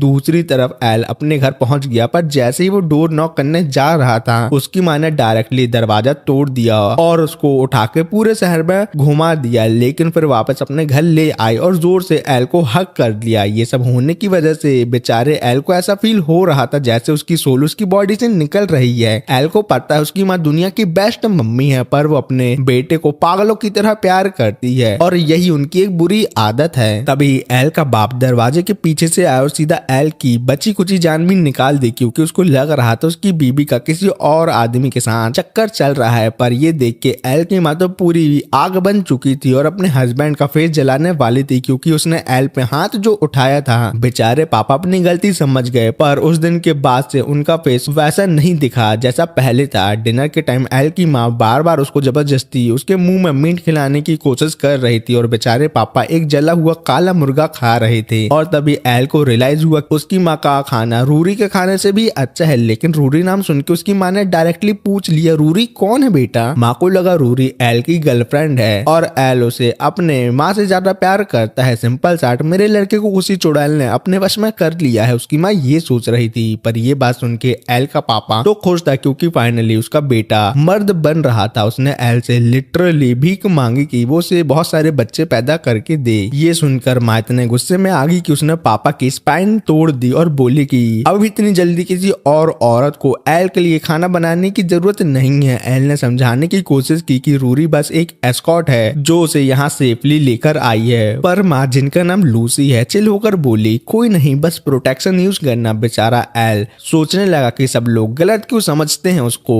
रात को एल खुश था कि वो बहुत सालों पहले घर से भाग गया था क्योंकि ये सब जोकर गिरी उसने बचपन से जो देखी थी। पर इस बार वो वापस आया था क्योंकि उसको नए फर्टिलाइजर की जरूरत थी। जब उसने अपने पापा से मैप में फर्टिलाइजर की जगह पूछी तो उसके पापा ने एक अजीब मार्क देखा। एल ने बताया ये वही होटल है जिसमें एस्कॉर्ट रूरी रुकी हुई है। ये सुनकर उसका पापा तुरंत चुप हो गया ताकि उसकी माँ ये ना सुन ले कि बेटा एस्कॉर्ट के पास जाना चाहता है। तभी उसके पापा ने बोला कि उस एरिया में तो कोई होटल है ही नहीं, तो रूरी कहाँ रुकी है। एल ने डिसाइड किया कि वो यहाँ सो जाएगा, पर उसका पापा सोचने लगा कि वो उसके कमरे में क्यों सो रहा है। तो एल ने सीधा बोला पापा मम्मी मेरे रूम में मेरा इंतजार कर रही है जैसे वो मुझे लोरी सुना के सुला सके। लेकिन अब मैं बड़ा हो गया हूँ तो मैं आपसे रिक्वेस्ट करता हूँ कि आज की लोरी आप सुन लो। सुबह होते ही एल को जितने फर्टिलाइजर चाहिए थे वो मिल गए थे, पर जैसे ही वो रूरी के होटल पहुंचने वाला था उसे एक आदमी की चीख सुनाई दी। जब एल वहां पहुंचा तो आदमी ने बताया कि एक डीमन एक ब्लू हेयर लड़की से जंगल में लड़ रहा था। ये सुन के एल रूरी को बचाने के लिए भाग गया और तभी वो आदमी मुस्कुराया और अपनी उंगली स्नैप कर दी और सारे इल्यूजन गायब हो गए। जंगल में घुसते ही एल ने एक औरत की चीख सुनी। एक बड़ा टेंटिकल उसे लिटरली मारने वाला था, पर एल ने उसे मुक्का मार दिया। पर उसको लगा जैसे उसने बस हवा में पंचे किया हो। तभी वो औरत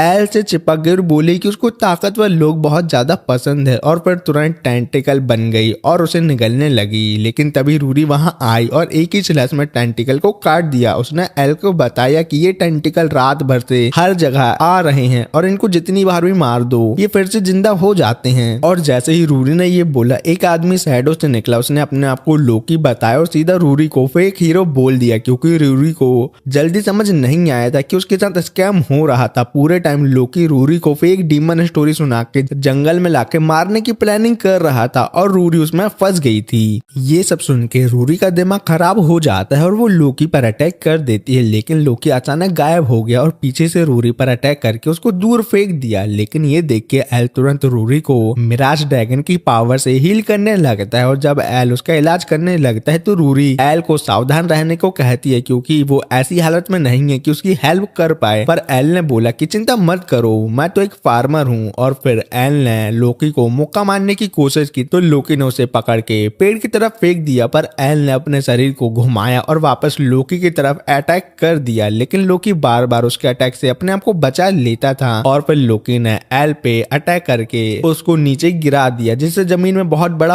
होल हो गया था। लेकिन एल बड़ी मुश्किल से खड़ा होने की कोशिश कर रहा था, पर इतना बड़ा अटैक लगने के बाद भी एल को थोड़ी बहुत खरोंचे भी नहीं आई थी, जिसके बाद एल ने सीधा लोकी पर अटैक कर दिया। तो लोकी बोला ज्यादा मत उड़ो मेरे बेटे, और एक जोरदार मुक्का मार के एल को बहुत दूर फेंक दिया। लोकी ने उन्हें बताया कि औरोबोरस और रोमियो सिर्फ उसके मोहरे थे और उसे कभी न कभी तो उनसे छुटकारा पाना ही था, और वैसे भी उनकी मौत तय थी लोकी के हाथों, तो एल ने उसका काम आसान ही किया है। फिर लोकी ने बताया कि उसका नेक्स्ट टारगेट हेलन है और लोकी ने रूरी से कहा कि हेलन और उसके पास गुड गॉड की पावर है, पर रूरी इतनी बेकार और नल्ली है कि वो कभी उसका यूज ही नहीं कर पाई। ये कहने के बाद लोकी ने फिर से जमीन से टेंटिकल निकाले और उन दोनों पर अटैक तो कर दिया। ये देखकर एल जल्दी से रूरी को हटाने के लिए आगे बढ़ा, पर जैसे ही उसने उसको नीचे रखा टेंटिकल ने उसे घेर लिया। लेकिन तभी रूरी ने उन्हें काट दिया और कहा कि वो एल के भागने के लिए टाइम निकालती है तो वो सही मौका देख के यहाँ से भाग जाए, क्योंकि एल का इस सब में कोई लेना देना नहीं है। लेकिन एल ने भागने से मना कर दिया और एक टेंटिकल को जोर से मुक्का मार के उड़ा दिया। एल ने बोला कि उसका सपना अल्टीमेट फार्मर बनने का है, इसलिए वो कभी भी रूरी को नहीं छोड़ेगा। टेंटिकल फिर से जमीन से निकले, पर एल ने एक ही पंच में उन्हें उड़ा दिया। पर तभी लोकी ने अपनी पावर से खाली ऑर्ब बनाई और सीधा एल और लूरी की तरफ भेज दिया, जिससे एक बहुत बड़ा धमाका हुआ और सब जगह तबाह हो गई। जिसके बाद एल बड़ी मुश्किल से खड़ा होने की कोशिश कर रहा था, पर तभी टेंटिकल फिर से जमीन से निकले और रूरी को दूर फेंक दिया। फिर टेंटिकल ने एल को नीचे दबा दिया। ये देख के लोकी हंसने लगा और बोला एल कभी इनसे छुटकारा नहीं पा सकता। फिर उसने रूरी से कहा कि अब उसकी कोई जरूरत नहीं है, इसलिए उसको मरना होगा, क्योंकि वो फ्यूचर में उसके प्लान में बहुत बड़ी प्रॉब्लम बन सकती है, क्योंकि उसकी रगों में हीरो का खून जो दौड़ता है। जैसे ही रूरी ने देखा कि एल टेंटिकल में दबा जा रहा है, उसे लगा कि वो हमेशा के लिए बेकार ही रहेगी। पर तभी उसको अपने माँ बाप की याद आई, जो हमेशा कहते थे कि चाहे जो भी हो वो उसे कभी अकेला नहीं छोड़ेंगे। तो रूरी ने तय किया कि वो एक हीरो बनेगी। उसने अपने माँ बाप से माफी मांगी कि उसने उन्हें निराश किया, और तभी जैसे ही लोकी ने रूरी की तरफ एक एनर्जी स्पेयर फेंका तो लोकी ने देखा कि उसके दोनों टेंटिकल बीस्ट बिल्कुल सूख के टुकड़े टुकड़े होकर मर चुके हैं। तब एल ने लोकी को बताया ये उसके पास रखे हुए फर्टिलाइजर की वजह से हुआ है, जिसने टेंटिकल का सारा पानी एब्जॉर्ब करके उन्हें मार दिया। पर ये सब देख के भी लोकी को लगा कि एल अभी बहुत ज्यादा इंजर्ड है, तो वो कुछ नहीं कर पाएगा। लेकिन एकदम से एल ने लोकी पर अटैक कर दिया, लेकिन लोकी बड़े आराम से एल के अटैक को डॉज कर लेता है, क्योंकि एल अभी बहुत ज्यादा थका हुआ था। और तभी एल ने गुस्से में कहा कि वो अपने दोस्तों को बचाने का सपना कभी नहीं छोड़ेगा। और ये सुनकर रूरी को याद आया कि कैसे सब लोगों से बेकार कहते थे, और इसी वजह से उसने हार मान ली थी और उसने मन ही मन मान लिया था कि वो सच में बेकार और नल्ली हीरो बनेगी। पर अब जब उसने देखा कि एल इतनी बुरी हालत में भी लोकी से लड़ रहा है, तब उसने समझा कि एक हीरो सिर्फ वो नहीं होता जो ताकतवर हो, बल्कि वो होता है जो दूसरों की जान बचाने के लिए अपनी जान दांव पर लगा दे। जब एल एकदम से थक के गिरने वाला था, तभी रूरी ने अचानक पीछे से लोकी के अंदर तलवार डाल दी और रूरी ने फिर एल से माफी मांगी कि वो अब तक उसकी मदद नहीं कर पाई, पर अब उसने तय कर लिया है कि वो कभी भी हार नहीं मानेगी। उसने गुड गॉड की सारी पावर कंबाइन की और लोकी से कहा कि अब मरने के लिए तैयार हो जाओ। फिर उसने अपनी सीक्रेट ईटर एबिलिटी एक्टिवेट करके लोकी पर एक जोरदार अटैक किया। रूरी ने लोकी को आधा काटने की कोशिश की, पर लोकी सिर्फ हंसने लगा और बोला कि चाहे जितनी भी बार उनको मार दिया जाए, ईविल हमेशा जिंदा रहेगा और जीतेगा। जब उसका शरीर गायब हो गया, एल ने सोचा कि रूरी सच में एक ट्री हीरो बन गई है, पर फिर एल की थकान इतनी बढ़ गई कि वो बेहोश हो गया। कुछ घंटों बाद जब वो रूरी की गोदी में लेटा था, तो उसने एल से कहा कि जितना रेस्ट करना है कर लो बेबी। रात के 12 बजे जब एल उठा तो उसने देखा रूरी उससे कुछ बोल रही है। जब उसने रूरी से पूछा कि वो क्या बोल रही है, तो रूरी हैरान हो गई और पीछे पलट गई और वो बात छुपाने लगी जो वो एल से करना चाहती थी। जब दोनों जंगल से गुजर रहे थे घर लौटने के लिए, तभी उन्होंने किसी को एल एल चिल्लाते सुना। रूरी डर के मारे बेहोश होने वाली थी क्योंकि उसे लग रहा था ये सब भूत हैं और उसे भूत से बहुत ज्यादा डर लगता है। पर जो चिल्ला रही थी वो सिर्फ एल की मां निकली। जैसे ही एल को ये समझ आया उसके अंदर से जान निकल गई, क्योंकि अगर उसकी मां ने रूरी को एल के साथ देख लिया तो रूरी सुबह तक जिंदा नहीं रहेगी। इसलिए बिना सोचे समझे एल ने उसे उठाया और सीधा भागना शुरू कर दिया। जब दोनों आवाज से दूर निकल आए रूरी जोर जोर से हंसने लगी। उसने कहा तू भूतों से डरता है पर तूने तो ड्रैगन तक को हरा दिया था, छी। पर एल जानता था कि इस दुनिया में एक चीज है जो ड्रैगन से भी ज्यादा डरावनी है, वो है उसकी माँ। जब वो दोनों टाउन पहुंचे तो देखा कि होटल अब वहां नहीं है जहां रूरी रुकी हुई थी, तो वो समझ गई कि होटल भी लोकी का एक इल्यूजन था। तो रूरी ने सोचा कि वो आज कहीं पे भी रुक जाएगी और ये सुन के एल घर चलने लगा और दुआ की कि उसकी मम्मी अभी तक घर ना पहुंची हो, क्योंकि जब भी वो टेस्टा के साथ छोटे में खेलने के लिए बाहर जाता था उसकी माँ एक डेमोनिक क्रिएचर बन जाती थी जो उसे ढूंढने निकल पड़ती थी। और जब एल फाइनली घर पहुंचता था उसकी माँ घर में उसका पहले से इंतजार कर रही होती थी। तो एल को लगता था क्या मेरी माँ टेलीपोर्ट कर सकती है। और प्रेजेंट में जैसे ही एल ने दरवाजा खोला उसकी माँ सीधा उसकी तरफ भागी आई, तो एल ने बिना सोचे दरवाजा उनके सामने ही बंद कर दिया। लेकिन हम यहाँ क्या देखते हैं, एल की माँ तो एल के पीछे ही खड़ी थी। तो ये देखकर एल बहुत ज्यादा डर गया और भागते हुए अपने कमरे का दरवाजा बंद कर दिया। लेकिन अब उसके पापा बेचारे मम्मी का गुस्सा भुगतने वाले थे। सुबह होते ही हम देख पाते हैं एल के पापा कपड़े सुखाने के तार में टंगे हुए हैं और उन्हें समझ में आ गया है अगर वो कदम घर से बाहर निकालेंगे तो उनके टुकड़े टुकड़े कर दिए जाएंगे। पर तब तक एल की माँ पूरी तरीके से बिजी थी और एल से रो रो के रिक्वेस्ट कर रही थी कि वो फिर से उन्हें छोड़कर मत जाए। तो एल ने धमकी दी अगर मम्मी आप मुझे नहीं जाने दोगी तो मैं आपसे नफरत करने लगूंगा। तो ये सुन के मम्मी शांत हो गई। जब एल जाने वाला था तब उसकी माँ ने पूछा क्या तू अब भी एक फार्मर ही बनना वाला है। तो एल ने कहा हाँ मम्मी। तो मम्मी ने बोला तो मैं जो करना है वो करो, तुम्हारी फैमिली होने के नाते हम तुम्हारा पूरा सपोर्ट करेंगे चाहे तुम जो भी करो। कुछ देर बाद एल वापस अपने रास्ते पर आ गया और रूरी से मिल गया। दोनों साथ मिलकर किंगडम लौटने लगे। रूरी ने प्यार भरी आवाज में कहा मैं हमेशा तुझे बचाने आऊंगी बेबी। पर एल ने उल्टा उसके पहले बोल दिया अगर तुम कभी मुसीबत में फंसोगी तो मैं तुम्हें हमेशा बचाने आ जाऊंगा। रूरी एक सेकंड के लिए चुप हो गई, फिर मन ही मन बोलने लगी मुझे बचाने की जगह काश तू कुछ और कर दे। और इन दोनों को डीमन टारगेट कर रहे हैं तो इन दोनों को एक दूसरे की हेल्प करना तो बनता ही है। मीनवाइल कैपिटल में फैल का राजा के साथ इमोशनल फेयरवेल होता है। राजा ने फैल से माफी मांगी ये मानकर कि वो उसे प्रोटेक्ट करने में फेल हो गया। दूसरी तरफ एल और रूरी वापस एडवेंचर गिल्ड आ गए, पर हेलन को एल और रूरी की बॉन्डिंग देखकर थोड़ी जलन महसूस होती है। उसने अपनी डीमन पावर का घमंड भी किया जिस वजह से एटमॉस्फेयर थोड़ा टेंस हो गया क्योंकि वो दोनों एल को पसंद जो करती हैं। अगले दिन जब एल अपने खेतों में काम कर रहा तो उसने एक लड़के को अपने खेतों से कुछ वेजिटेबल चुराते हुए देखे। एल ने उसे पकड़ लिया और जल्दी ही रूरी और एलन भी मदद करने के लिए आ गए, पर एल कंट्रोल लूज कर रहा था। उसका चेहरा गुस्से में आ गया। रूरी और हेलन हैरान रह गए क्योंकि उन्होंने कभी सोचा भी नहीं था कि एलन ऐसा भी हो सकता है। लेकिन एल का गुस्सा चोरी हुए वेजिटेबल की वजह से नहीं था बल्कि इस वजह से था कि लड़के ने वेजिटेबल को फुल्ली ग्रो होने से पहले ही तोड़ लिए। एल ने उसे डांटा और बोला कि उसने परफेक्ट हार्वेस्टिंग टाइम खराब कर दिए इन वेजिटेबल के।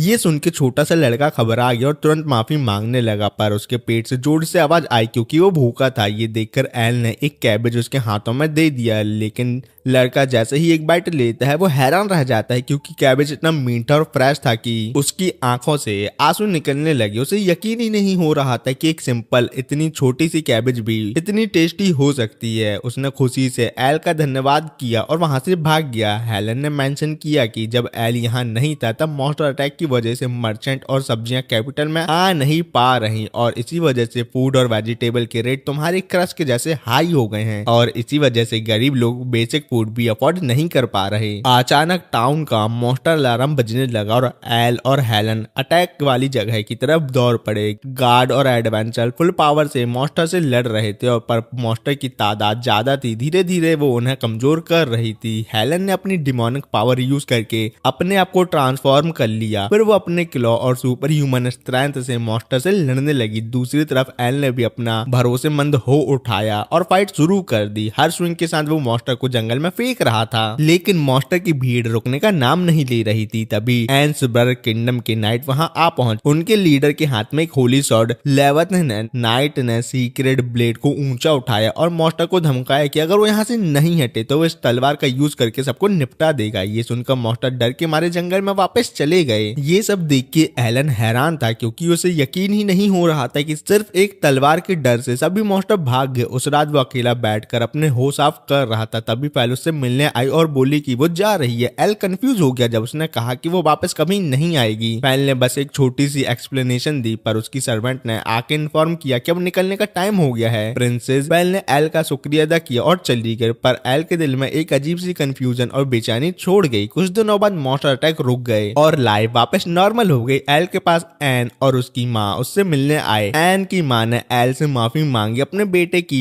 पिछले बिहेवियर के लिए और कहा कि अगर एल को कोई भी टेलर की जरूरत है तो वो उसकी मदद कर सकती है। उसने एल को अपनी दुकान में बुलाने का ऑफर दिया। अरे गंदे लोग, कुछ और नहीं समझ लेना। बाद में जब एलन अकेला था तभी वहां रीक आ गया। उसने एल को एक लेटर दिया उसकी माँ का भेजा हुआ, लेकिन सिर्फ इतना ही नहीं, उसने एक न्यूज़पेपर भी दिया। जैसे ही एल ने न्यूज़पेपर खोला उसकी हेडलाइन देखकर वो चौंक गया। एडवेंचर गिल्ड में हेलन और रूरी भी न्यूज़पेपर पढ़ रही थी और शॉक हो गई, क्योंकि प्रिंसेस फैल की शादी एंसबर्ग के प्रिंसेस से हो रही थी। हेलन ने डाउट किया कि एक पॉलिटिकल मैरिज हो सकती है जो किंगडम की सिक्योरिटी के लिए अरेंज की गई है। रूरी को कुछ अजीब लगा, क्योंकि मॉन्स्टर सिर्फ एक धमकी सुनकर ऐसे कैसे भाग गए। उसने पॉइंट आउट किया कि मॉन्स्टर ह्यूमन लैंग्वेज समझने के लायक ही नहीं होते, तो फिर उनका भाग जाना बहुत अजीब बात है।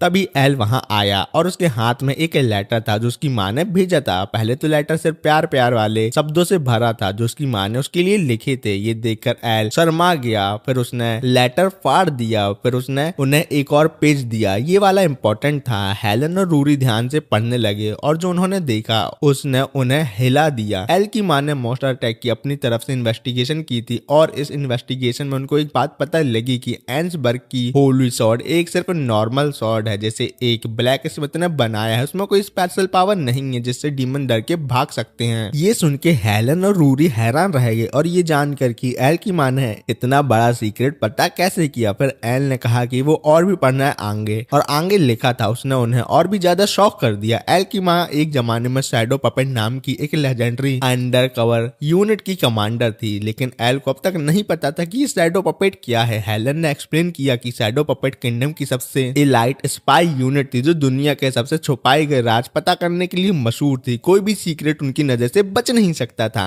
एल शॉक था और उसको यकीन ही नहीं हो रहा था कि उसकी माँ इतनी पावरफुल और डेंजरस पास्ट रखती है। एक जमाने में इतनी लेजेंडरी स्पाई ग्रुप को कमांड कर चुकी एल की माँ का सच जानने के बाद सब शौक रह गए, पर रिपोर्ट के आगे का हिस्सा और भी ज्यादा शॉकिंग था। मॉन्स्टर अटैक का असली रीजन एक डीमन था जो एंसबर्ग में रह रहा था, लेकिन सबसे सरप्राइजिंग बात ये थी कि वो डीमन अपनी मर्जी से मॉन्स्टर समन नहीं कर रहा था। जिससे वो प्यार करता था उस इंसान को किडनैप कर लिया गया था और उसे मजबूर किया जा रहा था कि वो किसी और के ऑर्डर पर मॉन्स्टर अटैक करवाए। सबको ये बात समझ नहीं आई कि एंसबर्ग खुद ही अटैक प्लान कर रहा था ताकि वो अपने आप को किंगडम का प्रोटेक्टर दिखा सके। ये सब एक चाल थी फैल को मजबूर करने के लिए कि वो उनके प्रिंस से शादी कर ले। एल ने तुरंत डिसाइड किया कि वो प्रिंसेस को बचाएगा, पर हेलन और रूरी ये सुनकर हैरान रह गए कि एल प्रिंसेस फैल को नाम से बुला रहा है और उसको क्या पड़ी है प्रिंसेस को बचाने की, क्योंकि बाकी सभी को पता नहीं है कि जो उनके साथ फैल घूमती है वही प्रिंसेस फैल है, क्योंकि वो एक मैजिक आर्टिफैक्ट का यूज करती है अपना फेस सभी से छुपाने के लिए। तो एल ने तुरंत बात पलट दी और कहा कि प्रिंसेस एक नेशन का सिंबल है और हम लोग का फर्ज है कि वो उसकी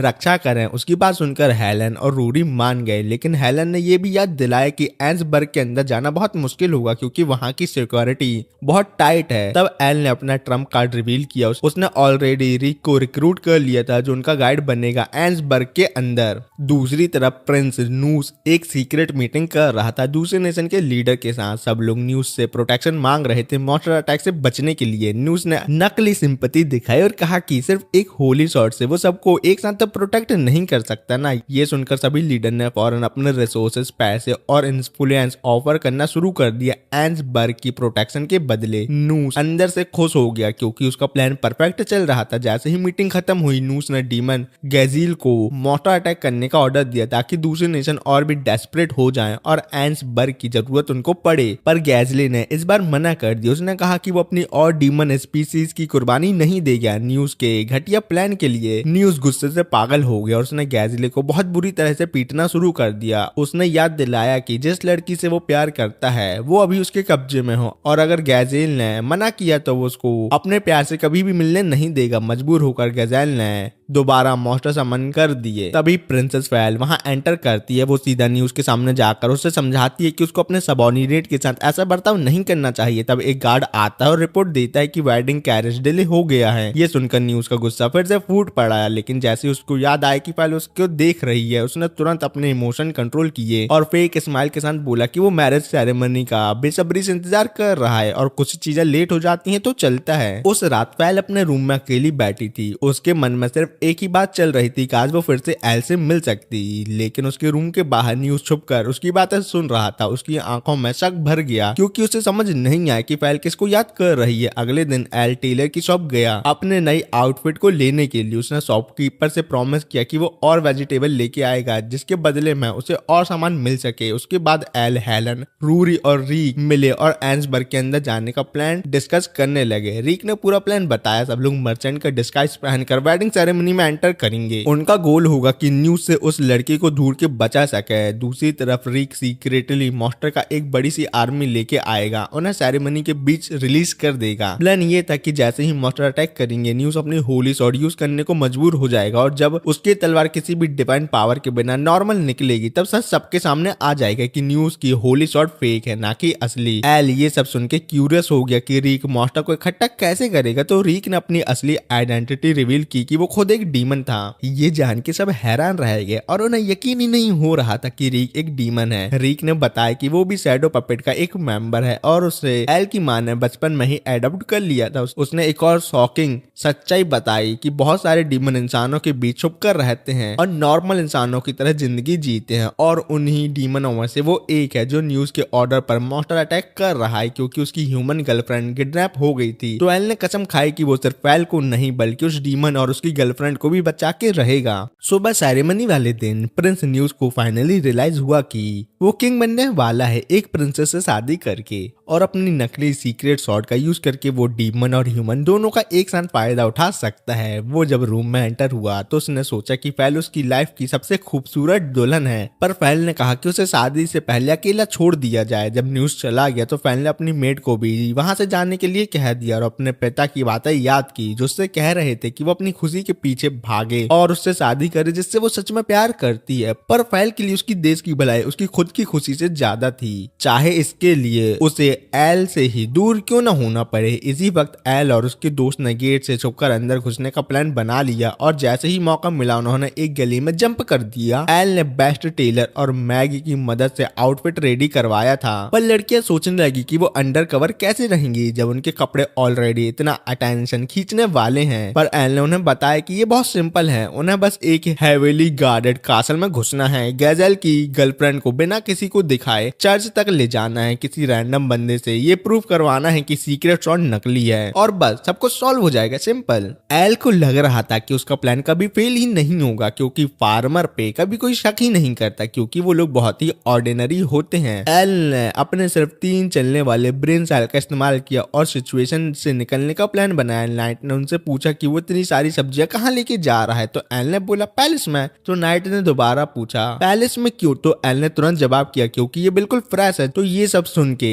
नाइट को समझ आ गया ये लोग मैरिज को रोकने के लिए आए हैं, तो वो सब लोग उनसे बच के भागने लगे। हेलन ने प्लान भी एक्टिवेट कर दिया और एल को सीधा कासल की खिड़की के अंदर फेंक दिया। रूम के अंदर एक लड़की थी जिससे बोली क्या तुम ठीक हो, पर एल ने तुरंत पूछा क्या तुम गैजेल की गर्लफ्रेंड हो। उस लड़की को समझ नहीं आया कि एल को गैजेल के बारे में कैसे पता, पर तभी नाइट रूम में घुस आए और पूछने लगे कि एल कौन है। एल ने अपनी लेजेंडरी लाइन दोबारा बोली मैं एक फार्मर हूँ और कुछ नहीं, और तेजी से भागते हुए सारे नाइट को काट दिया, मतलब अपनी मूली सभी गार्ड के मुंह में डाल दी। और जब सब खत्म हो गया। उसने गैजेल की गर्लफ्रेंड को बोला कि वो उसकी मदद करेगा यहाँ से भागने में, पर वो लड़की हिल भी नहीं सकती थी क्योंकि उसके पैरों में एक बड़ा सा लोहे का गोला मतलब आयरन बॉल लगी हुई थी। अपनी पूरी पावर यूज करके एल पूरी बिल्डिंग तोड़ता चला गया जब तक कि वो सोल्जर से भाग नहीं गया। जैसे ही उसने दरवाजा तोड़ा, एलन और रूरी भी उसके पास पहुंच गए। एल ने जैसे ही उन्हें देखा तो बोला, तुम दोनों बेकार चेहरे वाले वापस आ गए, और फिर तीनों मिलकर भागने लगे। कैसे भी करके वो चर्च तक पहुंच गए और बाकी दोनों ने एल को बोला कि वो फैल को बचाने के लिए अंदर जाए जब तक वो आर्मी को रोकेंगे। एल भागते हुए चर्च के अंदर पहुंच गया। चर्च के अंदर किंग ने फैल से कहा कि अगर वो चाहती है तो ये शादी यहीं रुक सकती है, पर फैल ने कहा कि उसकी खुद की मर्जी यहाँ कोई काम की नहीं है। अपने पिता का हाथ पकड़ के वो ऑल्टर की तरफ बढ़ने लगे। जब प्रीस्ट ने पूछा कि क्या वो अपने पार्टनर के साथ लॉयल रहेगी तो फैल ने बोला आई डू। प्रीस्ट ने कहा कि न्यूज अब उसे किस कर सकता है, पर जैसे ही न्यूज फैल को किस करने वाला था, फैल को रियलाइज हुआ कि वो बिल्कुल भी न्यूज को प्यार नहीं करते। उसके दिमाग में सिर्फ एक ही चेहरा था, एल का। तभी चर्च का दरवाजा टूट गया और एल बीच में घुस आया। हेलो हेलो,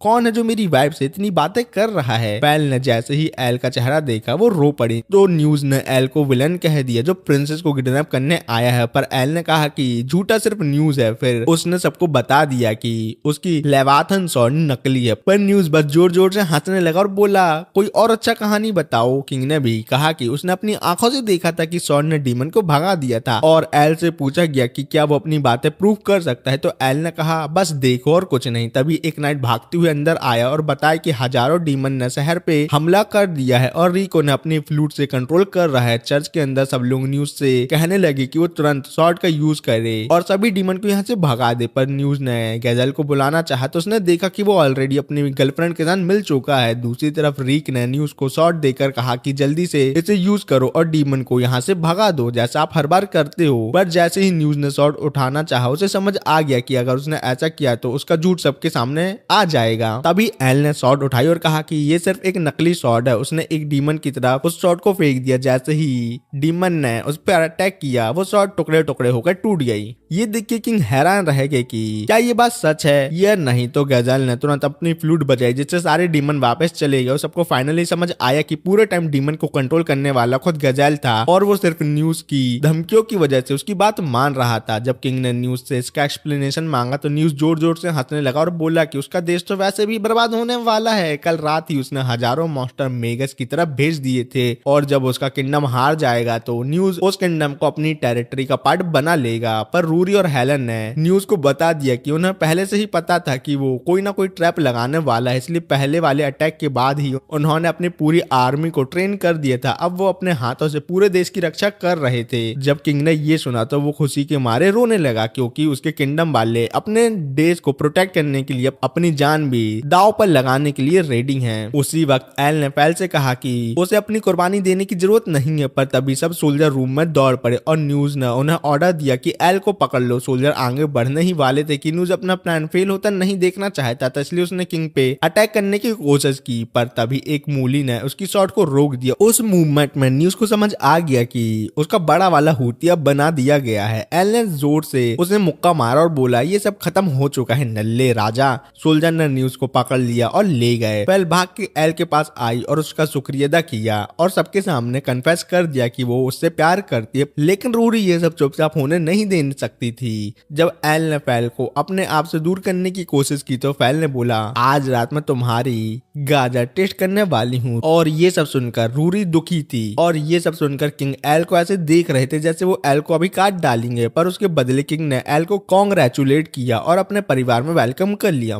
मतलब किंग ने उसको अपना दामाद बना लिया है और बेचारी रूरी का पूरे किंगडम के सामने कट गया। पर तभी रूम के बाहर रीक ने किंग को एक लेटर दिया जो उन्होंने न्यूज के सोल्जर से लिया था। उस लेटर में लिखा था कि कोई और था जो न्यूज को एक पपेट की तरह कंट्रोल कर रहा था। नेक्स्ट डे गिल्ड में फैल ने एल और उसके दोस्तों को एक बड़ा ट्रेजर चेस्ट दिया जो रेयर जेम से भरा हुआ था एज अ रिवॉर्ड, क्योंकि उन्होंने किंगडम को डीमन से जो बताया था। जब वो वापस जा रही थी तब हेलन ने रियलाइज किया कि उसने फैल को पहले तो कहीं देखा है। एल ने फैल की आइडेंटिटी छुपाने के लिए बोला कि फैल का फेस उन लड़कियों जैसा है जो बहुत सारी दिख जाती हैं रास्ते चलते। रूरी भी एग्री कर गई कि उसका फेस बिल्कुल बेसिक था, पर जब हेलन ने कहा कि वो एक्चुअली काफी सुंदर है तो एल ने तुरंत बोला नहीं रे, वो तो एक अगली और भयानक विच और कुछ नहीं। ये सुनकर फैल माफी मांगी कि वो इतनी अगली है, पर फिर उसने रूरी से कहा कि वो पूरे किंगडम को जला देगी सिर्फ एल की कैरेट लेने लेने के लिए। ये सुनकर एल भाग गया। तब भी हेलन ये सोचती रही कि वो लड़की उसे इतनी जानी पहचानी क्यों लग रही थी। फिर हम नेक्स्ट सीन में एल को अपने फार्म में काम करते हुए देखते हैं, पर तभी वहाँ दोनों लड़कियां आ जाती है और उन्होंने एल से पूछा कि वो किसे पसंद करता है। एल ने उन्हें इग्नोर करने की पूरी कोशिश की, जैसे कि वो दोनों लड़की वहाँ एग्जिस्ट ही नहीं करती हों। पर उन दोनों ने एल से डायरेक्टली पूछा कि क्या कोई और लड़की है जिसे वो ज्यादा पसंद करता है और जो उसके लिए इम्पोर्टेंट है। तो एल ने सीधा जवाब दिया, हाँ एक और लड़की है जिसे मैं पसंद करता हूँ। ये सुनकर उनका दिल टूट गया और एल बिना किसी जवाब दिए सोने की स्पीड में भाग गया और उनका दिल पूरी तरीके से टूट गया। फिर अपने घर पहुंच के एल ने कुछ वेजिटेबल अपनी चाइल्डहुड फ्रेंड ओलिविया को दिया और तभी उसे अपनी माँ की बात याद आई कि उन्होंने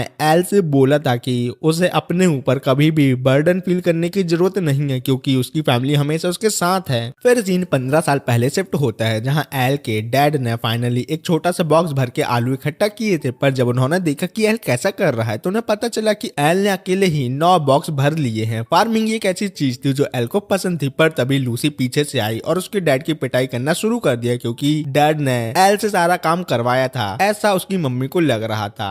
फिर एल हमेशा जो भी फसल उगाता था उसे अपने पड़ोसियों के साथ शेयर करता था। फिर उसने देखा कि एक लड़की को कुछ लोग पीट रहे हैं क्योंकि उसने उनका खाना चुरा लिया था। छी छी कितनी गंदी बात है। जब एल ने सोचा कि वो लड़की खाना क्यों चुरा रही है तो पड़ोसी ने बताया कि लड़की अनाथ है और फॉरेस्ट में रहती है और जिंदा रहने के लिए वो लोगों से खाना चुराती है। और जब एल ने उनसे पूछा कि अब वो आदमी लड़की के साथ क्या करेंगे तो पड़ोसियों ने बताया कि वो लड़की को एक स्लेव ट्रेडर को बेच देंगे जिससे बदले में उन्हें पैसे मिल सके। जिस तरीके से वो लोग उसे पकड़ रहे थे, लड़की ने एक आदमी को काट लिया और वहां से भाग गई। वो एल का बॉक्स भरा हुआ आलू लेके पहाड़ों की तरफ भाग गई और तुरंत उसको खाना शुरू कर दिया। तभी एल उसके पास सूप लेकर आया। जैसे ही लड़की ने एल को देखा तो वो डर के मारे छुप गई, लेकिन जब उसने देखा कि एल सिर्फ उसे गर्म खाना देना चाहता है ताकि वो कच्चे और कड़वे आलू ना खाए तो वो थोड़ा शांत हुई। फिर एल वहां ही सूप रख के चला गया। अगले दिन एल एक टमाटो ऑमलेट लेकर वापस आया। जैसे ही वो गया वो लड़की ने तुरंत उसे खा लिया। पर तीसरे दिन जब एल फिर से आया तो इस बार वो लड़की उसका इंतजार कर रही थी। जब उसने फिश सैंडविच खाया तो एल ने पूछा कि क्या उसको फिश सैंडविच पसंद आया। उस लड़की ने कहा कि टमाटर तो बेस्ट चीज होती है। तो एल ने बताया कि उसने ही ये टमाटर अपने फार्म में उगाए हैं इस उम्मीद में कि एक दिन किसी के चेहरे पर वो अपने वेजिटेबल से मुस्कुराहट ला पाए। और आज उसने वो मुस्कुराहट उस लड़की पे देख ली। एल ने लड़की से उसका नाम पूछा तो लड़की ने बताया कि उसका नाम ओलिविया है। जब एल ने बताया कि उसका नाम एलवेन है तो उसका पेट जोर से बोलने लगा। ओलिविया ने अपना हाथ में जो खाना था उसे एल की तरफ बढ़ाया। एल ने मना कर दिया खाने से, पर उसने कहा कि अगर तुम भूखे होगे तो तुम कभी खुश नहीं रहोगे। तभी वो दोनों आदमी वापस आ गए जो उसे स्लेव ट्रेडर को बेचने वाले थे। एल तुरंत उनके सामने झुक गया और उनसे गुजारिश करने लगा कि वो ओलिविया को छोड़ दें। वो आदमी ओलिविया को बेचने के लिए तैयार था और एल ने उन लोगों से बोला कि ओलिविया ने जितने भी वेजिटेबल चुराए हैं वो उसके पैसे दे देगा, बस उसे थोड़ा सा टाइम चाहिए। लेकिन उन लोगों ने एल की बात को अनसुनी कर दिया। पर तभी एल के डैड वहां आ गए और उन्होंने पूछा कि एल ने कुछ किया है। दोनों आदमी यहाँ एल के पापा को देखकर शॉक हो गए। जब उन्होंने सिचुएशन बताई तो एल के डैड ने उनको अपना पूरा 3 महीने का चावल दे दिया।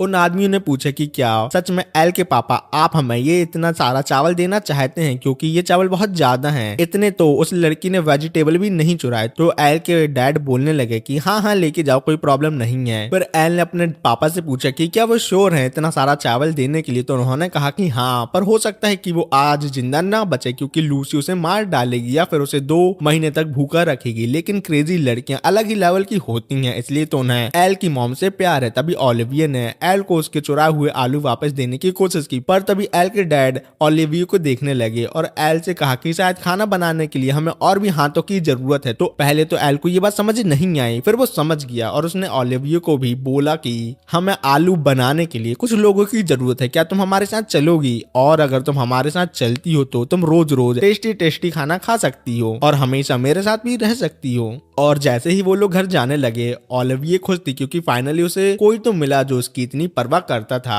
फिर 2 साल बीत गए। एल फिर से खेती कर रहा था और जब ओलिविया उसको बोलती है ओनी चैन थोड़ा सा ब्रेक तो ले लो, आप कब से काम कर रहे हो? तो वो कहता है कि उसका काम सबसे मेन है, बाद में खाना पीना। उसके पापा ने तो एल से उम्मीद ही छोड़ दी थी कि वो पढ़ाई लिखाई करेगा। उन्हें समझ में आ गया था मेरा बेटा सिर्फ फार्मिंग करेगा। पर ओलिविया एल से इस बात पे बहुत गुस्सा होती थी कि वो हमेशा फार्मिंग ही करता रहता है, कभी उसके साथ नहीं खेलता। तभी अचानक टेस्टा भागती हुई आया क्योंकि उसके पीछे जायंट किलर भी लगी हुई थी। पर जैसे ही वो सब बीस उसे मारने वाली थी, एल की मॉम एकदम से वहां फ्लैश की स्पीड में आ गई और सभी बीस को एक ही किक में मार डाला। फिर टेस्टा ने लूसी से कहा, आंटी आप तो और भी ज्यादा खूबसूरत लग रही हो आज। ये सुनकर एल के डैड भड़क गए क्योंकि उन्हें लगने लगा टेस्टा उसकी पत्नी पर लाइन मार रहा है, चाहे वो एल का दोस्त ही क्यों ना हो, आज वो उसे काट डालेंगे। तो लूसी ने कहा कि वो किसी और से प्यार करती है और वो है मेरा बेटा एल। ये सुनकर बेचारे एल के डैड सैड हो गए क्योंकि उन्हें लगा कि उनके बेटे नहीं उनका पत्ता काट दिया। फिर मम्मी पापा ने एल से कहा कि ये घर उन लोगों के लिए छोटा पड़ रहा है, इसलिए वो दूसरे विलेज शिफ्ट होने जा रहे हैं, तो वो वहां घर देखने के लिए जा रहे हैं। फिर वो उसको बाय बोल के वहां से चले गए। पर जैसे ही वो दोनों चले गए, एल ने टेस्टा से पूछा कि भाई तेरे पीछे बीस कैसे पड़ गई, क्योंकि इस एरिया में बीस का आना तो बहुत ही अजीब बात है। तब टेस्टा ने बताया कि उसे जंगल में छुपा हुआ एक खजाना मिला है और उसने एक मैप खोला और उसने एल को बताया कि अगर हम लोग खजाना ले लेंगे तो हम लोग बहुत अमीर हो जाएंगे और तुम उस खजाने में से कुछ एक वैल्यूएबल चीज ओलिविये को एज अ सोवेनियर भी दे सकते हो। तो एल भी खजाना ढूंढने के लिए मान गया क्योंकि वो छोटा था ना। पर जैसे ही वो दोनों खजाना ढूंढने जाने लगे, ओलिविये ने भी उनके साथ जाने की गुजारिश की, पर एल ने कह दिया कि वो जल्दी वापस आ जाएंगे जब तक वो फार्म का ध्यान रखे, क्योंकि फार्म उसके लिए बहुत जरूरी है। पर जब वो दोनों जंगल में आ गए तो एल टेस्टा से बोलता है, अरे यार ये ओलिविये हमेशा मेरे पीछे पड़ी रहती है, खेलो खेलो खेलो, मेरे पास बहुत भी काम रहते हैं तो मैं इसके साथ कहाँ से खेलूं। तो टेस्टा ने एक सीक्रेट बात बताई कि जब एल ओलिविये के साथ नहीं रहता और वो विलेज में घूमने जाती है तो सभी लोग उसको परेशान करते हैं उसके पास्ट की वजह से।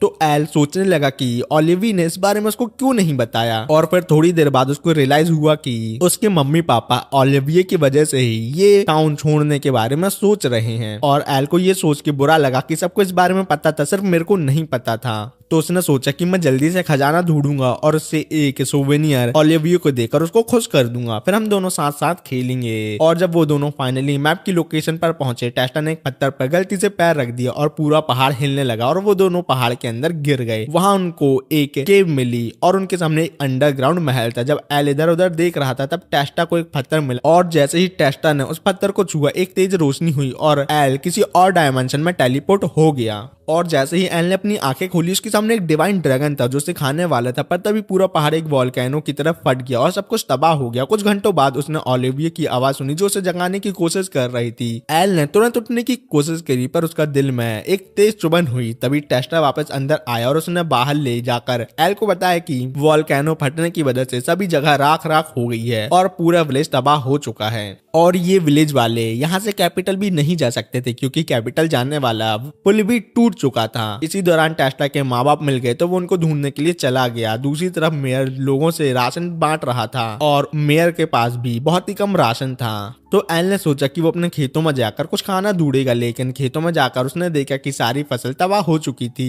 फिर उसने ओलिविये से माफी मांगी कि उसकी वजह से ये सब हो रहा है और उसी की वजह से वो भूखी है। पर ओलिविये के लिए सबसे जरूरी चीज ये थी कि एल सही सलामत है, बाकी चीजें गई घुइयां के खेत में। रात को घूमते हुए ओलिविये मेयर के टेंट तक पहुंच गई और एक गाजर चुराने वाली थी। फिर उसको याद आया कि जब उसने पहले चोरी की थी तो एल को घुटनों पर बैठकर उसके लिए माफी मांगनी पड़ी थी, इसलिए वो इस बार खाना नहीं चुराती। सुबह तक राशन और भी कम हो गया था। जब ओलिविये खाना लेकर एल के पास आई तो उसने अपना खाना भी एल के खाने में डाल दिया। जब एल ने देखा कि उससे ज्यादा खाना कैसे मिल रहा है तो वो हैरान हो गया। तो ओलिविये ने उससे कहा कि भाई अब टेंशन नहीं लो क्योंकि कैपिटल से और अब हम लोगों के पास काफी खाना है। तो एल थोड़ा शांत हो गया कि उसने सोचा कि अब न वो भूखा रहेगा और ना ही ओलिविये। पर ओलिविये ने कहा कि वो सिर्फ उसके उगाए हुए सब्जियों का इंतजार कर रहे। तो एल ने वादा किया कि वो फिर से उसके लिए सब कुछ उगाएगा और हम दोनों एक साथ खाना खाएंगे। दिन गुजरते रहे और ओलिविये हर रोज अपना खाना एल को देती रही, पर धीरे धीरे उसकी हालत खराब होने लगी। आखिर एक दिन वो अकेली चल रही थी और बीच खेत में जाके बेहोश हो गई। फिर टेस्टा एल को ओलिविये के पास लेकर गया और एल ने देखा कि ओलिविये की डेड बॉडी उसके सामने पड़ी हुई है। जैसे ही वो जमीन पर गिरने लगा, टेस्टा ने कहा कि ओलिविये भूख से मर चुकी है, पर एल समझ नहीं पाया कि ऐसा कैसे हो सकता है। जब कैपिटल से फूड सप्लाई आए थे तब टेस्टा ने बताया कि तू क्या फालतू बातें बोल रहा है, कैपिटल से कोई भी मदद नहीं आई। तब एल को समझ आया कि ओलिव ये पूरा टाइम झूठ बोल रही थी। हर एक दिन वो खुद को भूखा रख रही थी सिर्फ एल को खिलाने के लिए, और एल को ये सब समझ के बहुत ही ज्यादा गिल्टी महसूस हुआ और वो जोर जोर से रोने लगा। आखिर में उसके माँ बाप वापस आ गए,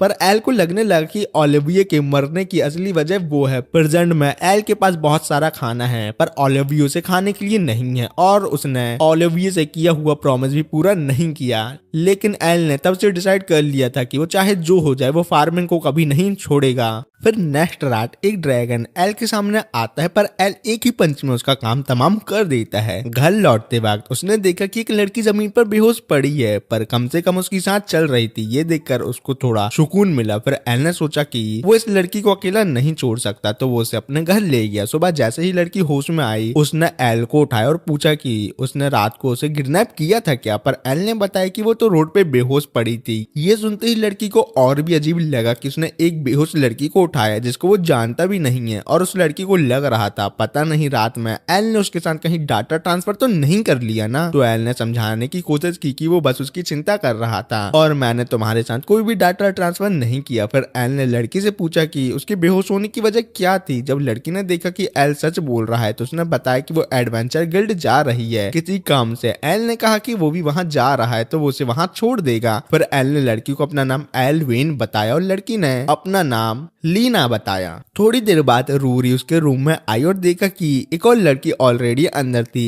एल ने लीना से पूछा क्या बेड ज्यादा बड़ा है, पर लीना ने कहा कि ये तो बढ़िया है, पर उसने माफी मांगी कि उसने बेड गंदा कर दिया। तो ये सब सुन के नल्ली लूरी को लगा कि एल ने रात में लड़की के साथ डाटा ट्रांसफर किया है, तो वो रोते रोते वहां से भाग गए। गिल्ड में जब एल ने हेलन को बताया कि लीना कौन है और रूरी को डाटा ट्रांसफर की गलतफहमी हो गई है, तो हेलन ने रियलाइज किया कि रूरी हमेशा किसी न किसी जोक में फंसी जाती है। फिर एल ने हेलन से कहा कि लीना गिल्ड से एक रिक्वेस्ट करना चाहती है। प्राइवेट रूम में लीना ने बताया कि उसके होम टाउन में एक बड़ी प्रॉब्लम चल रही है, पर क्योंकि लीना के विलेज में कोई भी एडवेंचर जाने को तैयार नहीं हो रहा, इसलिए एल ने कहा कि वो मदद करने के लिए रेडी है। हेलन ने पूछा कि वो किस टाउन की है और लीना ने बताया कि वो जी टाउन से है। तो एल को याद आया कि जी टाउन तो वेजिटेबल और फार्मिंग के लिए फेमस है। फिर एल ने लीना से गुजारिश की कि वो अपने साथ उसको ले चले, और हेलन ने लीना को कहा कि वो एल पर भरोसा कर सकती है चाहे वो जितना भी पागल क्यों ना हो सब्जियों को लेकर। लीना ने फिर अपने कपड़े बदलने के बाद सोचा कि क्या उसे एल का शुक्रिया अपनी बॉडी से अदा करना चाहिए, पर एल ने कहा कि उसको तो पम्पकिन पसंद है ना कि मौसम्बी। पर फिर लीना ने उसका हाथ पकड़ा और कहा कि वो उस पर ट्रस्ट कर सकती है। तभी एल ने रियलाइज किया कि उसके हैरम में एक और नई लड़की शामिल हो गई है। पर रूरी का मूड खराब हो गया। उसको लगा कि हेलन ने एल और लीना के डाटा ट्रांसफर के बारे में उससे झूठ बोला था।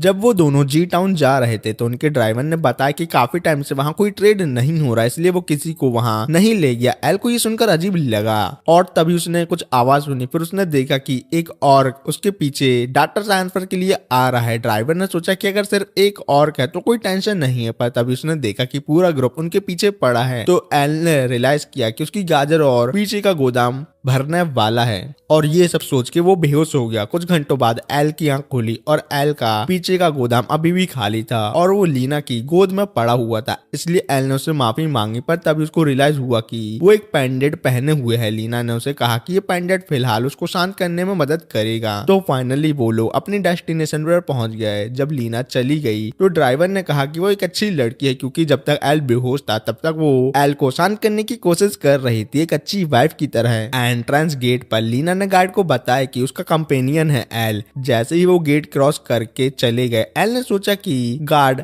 अपने हाथ में पोछा मारने वाले डंडा लेके क्यों खड़े हैं। तभी उसकी नजर एक स्टॉल पर पड़ी और उसने तुरंत एक ऑर्डर दे दिया। जब एल ने स्टॉल वाले से पूछा कि क्या उसने टाउन में कुछ अजीब देखा है, तो उस आदमी ने कहा कि ये टाउन तो शांति का प्रतीक है। पर जब एल ने ऑर्डर दिया तो वो पूरी तरीके से जला हुआ था। एल ने पूछा कि क्या ये नॉर्मल है, पर लीना ने बताया बिल्कुल नहीं। क्या तू हमेशा जला हुआ खाना खाता है? नहीं ना। जब एल ने स्टॉल वाले आदमी को दोबारा देखा तो उसको लगा कि वो पूरा पागल हो चुका है। तभी एक आदमी गिर गया और उसकी सब्जियां जमीन पर गिर गईं, पर वो उसको बिना उठाए चला गया। एल ने उसको रोकने की कोशिश की, पर जब एल ने उस आदमी के चेहरे को देखा तो वो भी अजीब सा लग रहा था। तब एल को समझ आ गया कि पूरे टाउन में कुछ ना कुछ तो भंडगिरी चल रही है। लेकिन उसी समय दो लोग एल को बोरा समझकर उठा के ले गए। फिर जब वो वापस आया तो लीना ने बताया कि सब लोग काफी समय से अजीब बिहेव कर रहे हैं, जैसे कि वो भंड हो। फिर फिर उसने एल को अपने घर बुलाया और अपने माँ बाप की पेंडेंट सब दिखाई, साथ ही साथ गुड गॉड पेंडेंट जो उसको इस टाउन की नेगेटिविटी से बचाता है दिया है। उसने एल को बताया कि उसकी फैमिली में सिर्फ 2 लोग हैं, पर जब से पूरा टाउन अजीब हो गया है तो उसके माँ बाप का भी कोई अता पता नहीं है। जब एल ने कहा कि वो उन दोनों को और पेंडेंट्स को इंस्पेक्ट करना चाहता है तो लीना ने उससे रिक्वेस्ट की कि वो संभल कर रहे। अगले दिन एल ने देखा कि पूरा टाउन पागल हो चुका है। तभी एक अजीब आदमी उसके सामने आया और बोला कि वो इस टाउन का लॉर्ड है। उसने देखा कि एल भी वही पेंडेंट पहने हुए है जो उसके पास है, इसलिए उसने एल को अपने मैंशन में डिनर के लिए इनवाइट कर दिया। पर उससे पहले कि कुछ और होता, फिर से 2 सन्न लोग आए और एल को बोरा समझकर उठा के ले गए। और इस सबसे लॉर्ड को कोई दिक्कत नहीं थी। उसने बस कहा कि एल से वो बाद में अपने कैसल में डिनर में मिल लेगा। लेकिन ये सब लीना को अजीब लग रहा था कि लॉर्ड टाउन में क्यों रुका हुआ है और वो अपने पास के टाउन से कोई मदद क्यों नहीं बुला पा रहा। एल ने कहा कि ये सब तभी समझ आएगा जब वो आज रात उससे मिलेगा। जैसे ही सूरज ढला वो लोग लॉर्ड के कासल पहुंच गए। जैसे ही उन्होंने अंदर कदम रखा उन्होंने देखा कि पूरे हॉल में सिर्फ पेंटिंग लगी हुई है। फिर लॉर्ड ने उनका स्वागत किया, पर एल ने बिना टाइम वेस्ट किए सीधा पूछ लिया कि क्या जो टाउन में हो रहा है उस बारे में वो कुछ जानता है। तो लॉर्ड ने कहा कि उसको ये सब कहानी कहाँ से शुरू करनी चाहिए ये समझ नहीं आ रहा, पर अब इससे कोई फर्क नहीं पड़ता। तभी उसके सारे गार्ड ने अपने हथियार एल पर तान दिए। लॉर्ड ने कहा कि उसको एल से एक फेवर चाहिए, लेकिन तभी एल उन सबके बीच से निकलकर लॉर्ड की तरफ दौड़ पड़ा। पर तभी उसके सामने लीना आ गई और एल ने रियलाइज किया कि लीना तो पूरे टाइम उस डीमन के कंट्रोल में थी। फिर वो एल को अपनी तरफ बुला रहा था क्योंकि उसका प्लान था कि पूरे ह्यूमैनिटी को अपने कब्जे में लेना। उसने अपनी असली शक्ति दिखाई और बताया कि उसके पास एक ऐसी पावर है जो किसी के भी दिमाग को कंट्रोल कर सकती है, पर क्योंकि वो एक टाइम पर सिर्फ एक इंसान को कंट्रोल कर सकते इसलिए उसने अपनी पावर को क्रिस्टलाइज करके गॉडेस स्टैचू में डाल दिया ताकि पूरा टाउन उसके कंट्रोल में आ सके। डीमन का फाइनल प्लान था रॉयल कैपिटल को अपने कब्जे में लेना, पर जब उसने सुना कि एल ने रोमियो और ओराबोरस को मार दिया है तो उसको समझ आया कि अगर वो एल को कंट्रोल कर ले तो उसके पास एक अल्टीमेट सुपर सोल्जर होगा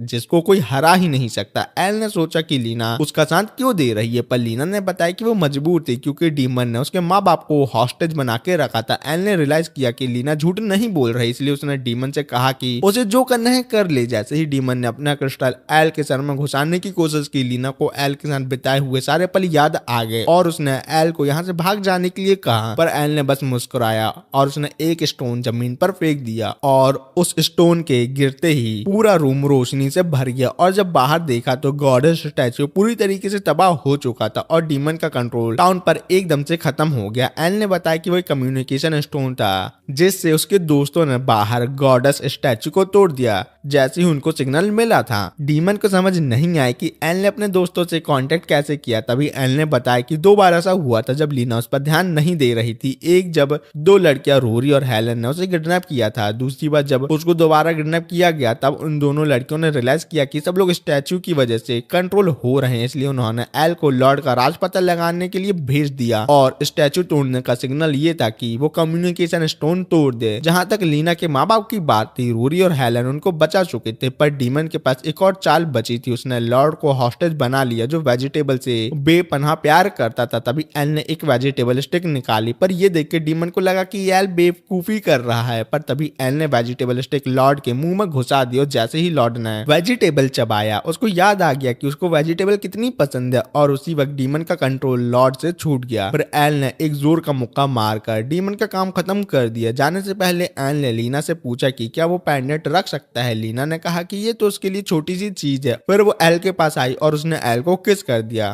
फिर लीना ने एल से कहा कि वो कभी ना कभी कैपिटल आएगी और उसको बाकी सभी लड़कियों से चुरा लेगी। और ये सब सुन देख के हेलन और रूरी जल भुन गए थे। फार्म के अंदर वापस आके एल फाइनली अपनी सब्जियों के साथ मिलकर खुश था क्योंकि अब वो उसके अंदर का मजा ले सकता था और उसको परेशान करने वाली लड़कियों को भी उसको नहीं झेलना पड़ेगा। बात करें उन्हीं परेशान करने वाली लड़कियों की तो फैल ने देखा कि रूरी और हेलन ने पेंडेंट पहने हुए हैं। जब उसने पूछा कि ये कहाँ से आए तो उन्होंने बताया कि एल ने उनको गिफ्ट दिए हैं क्योंकि वो फैल के फालतू फेस से ज्यादा अच्छे लगते हैं। ऊपर से एल ने एक नई लड़की लीना के साथ भी ऊपर से डाटा ट्रांसफर किया है क्योंकि वो फाइनली अपनी ऑब्सेसिव साइको गर्लफ्रेंड से छुटकारा पाना चाहता था। तभी उन्होंने एल की चीख सुनी। जब वो उनके पास पहुंचे तो एल ने उनको एक बुश किलर दिखाया जो उसकी सब्जियों के सारे न्यूट्रिशन चूस रहा था और तब एल ने कसम खाई कि वो इसको बुरी तरह खत्म कर देगा, जितनी बुरी तरह उसकी माँ हर रात उसके पापा को पीटती है। तो ये सब देख सुन के लड़के समझ गई कि एल पागल हो चुका है। पर कैपिटल में उन्होंने एल की वेजिटेबल बेची और जैक को भी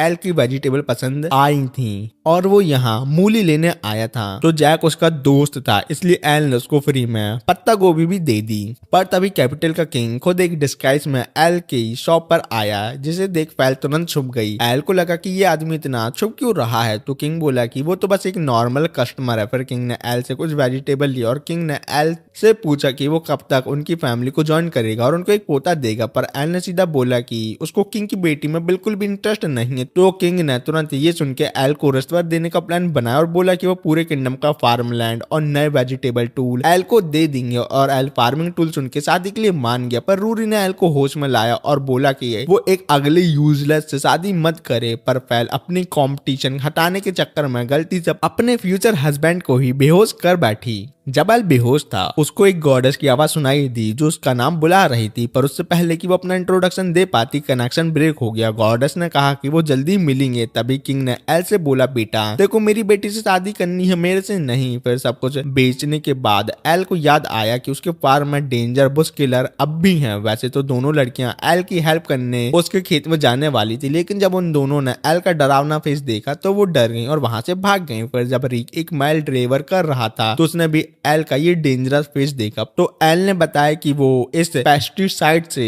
बुश किलर को मार डालेगा। लेकिन तभी उन्होंने एक लड़की की चीख सुनी जो मदद के लिए बुला रही थी। वो सब उस छोटी लड़की को बेचने का प्लान बना रहे थे क्योंकि छोटी लड़की बुड्ढों को पसंद आती हैं। तो ये सब गंदी गंदी बातें सुन के एल लड़की को बचाने गया तो एक आदमी ने छुरी निकाल ली और मारने के लिए उस पर अटैक किया। पर एल ने उसका अटैक डॉज करके उसको गिरा दिया। दूसरा आदमी आगे बढ़ा पर एल ने उसको पहले ही ट्रिप करके नॉकआउट कर दिया था। अब सिर्फ स्लेव ट्रेडर बचा था। पर वो फ्लॉप मूवी लाल सिंह चड्ढा के आमिर खान की तरह भाग गया। जब एल ने लड़की से पूछा कि वो ठीक है तो उसने देखा कि उसकी डिमोनिक हॉर्न है। तभी रीक ने उसको पहचाना और बताया कि ये तो डीमन किंग की बेटी है यूरिया। पहले तो यूरिया डर गई तो रीक ने अपने हॉर्न दिखाए और बताया कि वो भी उसी की तरह डीमन है। और रीक ने ये भी बताया कि एल एक अच्छा आदमी है और ये ह्यूमन और डीमन में भेदभाव नहीं करता। लेकिन एल ने सोचा कि एक डीमन किंग की बेटी ह्यूमन एरिया में क्या कर रही है। तो यूरिया ने बताया कि उसके केयर टेकर ने बोला था कि वो डेंजर में है, इसलिए उसने एक पोर्टल खोल के उसे ह्यूमन वर्ल्ड में भेज दिया। लेकिन यूरिया को डर था कि उसके वर्ल्ड में कुछ गलत हो रहा है, इसलिए उसने एल से मदद मांगी। रीक ने सोचा कि 3 दिन लगेंगे ओशियन क्रॉस करके उसकी किंगडम तक पहुंचने में, लेकिन एल ने उसकी मदद करने के लिए हाँ कह दिया था। पर एक्सचेंज में उसने रीक से एक रिक्वेस्ट की थी, जब तक वो डीमन वर्ल्ड में जा रहा है रीक उसके खेत में जाके बोस किलर को केमिकल का यूज करके खत्म कर दे। लेकिन जाने से पहले रीक ने पूछा कि क्या एल एक शिप खरीदेगा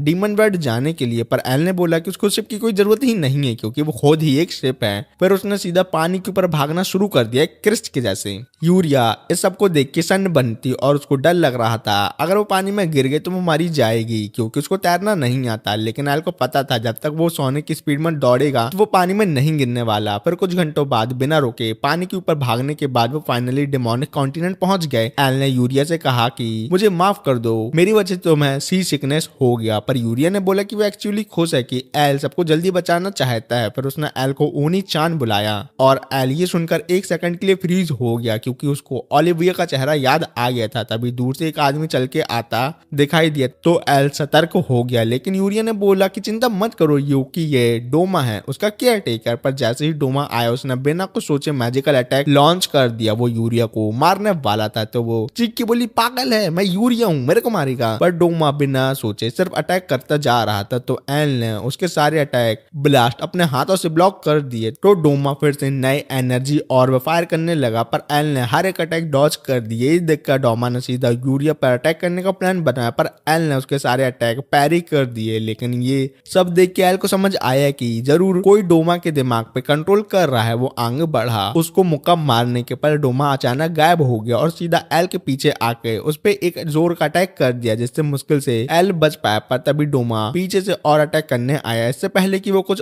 करे एल ने एक जोर का किक मारा और डोमा को नॉकआउट कर दिया। पर एल ने यूरिया से पूछा कि क्या वो ठीक है और बताया कि कोई डोमा को कंट्रोल कर रहा होगा। पर तभी डोमा वापस उठ गया और फिर से यूरिया को मारने वाला था। पर जैसे ही उसने अल्टीमेट अटैक लॉन्च करने का सोचा, एल की माँ अचानक पीछे से आई और उन्होंने डोमा को मार के बेहोश कर दिया। फिर मम्मी ने एल को बताया कि उसने रीक से सुना था कि एल बिना किसी को बताए डीमन टेरिटरी चला गया है। और जब उन्होंने यूरिया को अपना इंट्रोडक्शन दिया तो यूरिया मम्मी से डर गई। तो मम्मी ने बताया कि उन्होंने डोमा को सिर्फ बेहोश किया है, ना कि उसको जान से मारा है, क्योंकि वो किसी के माइंड कंट्रोल में था। लेकिन एल ने सोचा कि उसकी माँ को पता था डोमा कौन है और वो कितना पावरफुल है। तभी यूरिया ने रिवील किया कि डोमा एक्चुअली डीमन वर्ल्ड का सबसे ताकतवर मेज है और ऊपर से वो सारी रात एक जगह पर खड़ा होकर उसे सोते हुए देखता है और मेरे कपड़े सूंघते सूंघते फोल्ड करता है। तो एल ये सब सुन के समझ गया उसका पाला अपनी मम्मी के डुप्लीकेट से होने वाला है। फिर उन सब ने डिसाइड किया कि चलो डीमन कासल चलते। पर जैसे ही वो आगे बढ़े एल को कुछ अजीब लगा अपनी मम्मी को देख के। फिर जब वो सब कासल आए तो उन्होंने अंदर देखा कि सारे गार्ड मार दिए गए हैं। तो ये सब देख के यूरिया तुरंत अपने पापा के पास चली गई और थ्रोन रूम में यूरिया ने अपने पापा को बेहोश पड़ा देखा। एक गार्ड जो मुश्किल से उठा था उसने चीख मार के बोला यूरिया भाग जाओ। और तभी एक तलवार यूरिया को मारने उसके पीछे आ रही थी, क्योंकि लूसी यूरिया को मारने वाली थी। पर एल ने लास्ट मूवमेंट में उसका हाथ पकड़ लिया और तब लूसी ने अपनी तलवार गिरा दी और बोला कि बुरे बच्चों को पनिशमेंट मिलनी चाहिए। पर एल समझ गया कि उसकी असली मां नहीं है। उसने सीधा बोला अगर तू सच में मेरी माँ होती तो मुझे इतनी जोर से हक करती कि मेरे सारी हड्डी टूट जाती और मैं डर के मारे मुंह देता। तो ये सुन के वो औरत जोर जोर से हंसने लगी और उसने कहा मुझे यही उम्मीद थी तुमसे ओनी चान।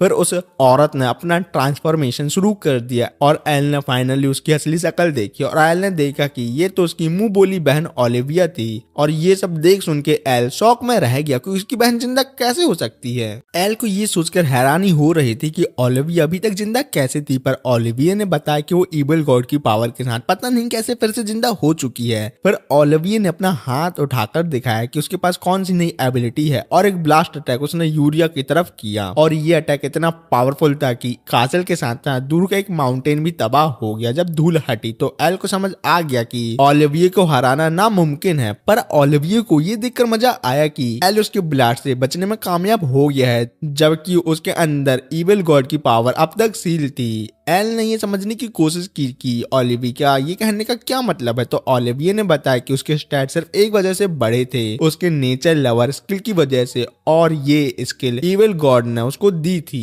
पर जब एल ने कहा कि वो तो कभी इविल गॉड से मिला ही नहीं तो वो स्किल कहां से दे देगा, तो ओलिविया ने बताया कि एल उससे मिल चुका है, बस वो मुलाकात अभी एल को पूरी तरीके से याद नहीं है। और ओलिविया ने कहा कि अगर एल उसका साथ दे तो वो सब कुछ बता देगी। फिर उसने एल का चेहरा पकड़ा और उसको अपने साथ ले जाने के लिए कुछ मैजिक करने लगी। एल लगभग उसके जाल में फंसने ही वाला था। तभी यूरिया चीखी ओनी चैन अपने होश में आओ, जिससे एना को बहुत ही तेज गुस्सा आया, क्योंकि एल सिर्फ उसका ओनी चैन है ना कि किसी और का। और इसलिए ओलिविया ने गुस्से में यूरिया का गला पकड़ लिया। जब एल ने उसे रोकने की कोशिश की तो एल को जोर से उसने नीचे गिरा दिया और कहा कि अगर वो इविल गॉड को ज्वाइन करे तो वो यूरिया को जिंदा छोड़ देगी। पर यूरिया ने एल से कहा कि उसकी चिंता ना करे, बस यहाँ से अपनी जान बचा के भाग जाइए। सुन के ओलिविया और भी ज्यादा डिटर्मिनेंट हो गई कि उसे यूरिया को खत्म करना ही है। जैसे ही उसने अपना हाथ उठाया एल के पेंडेंट से एक जोर से रोशनी निकलने लगी जो इतनी ब्राइट थी कि उसने सबको अंधा कर दिया।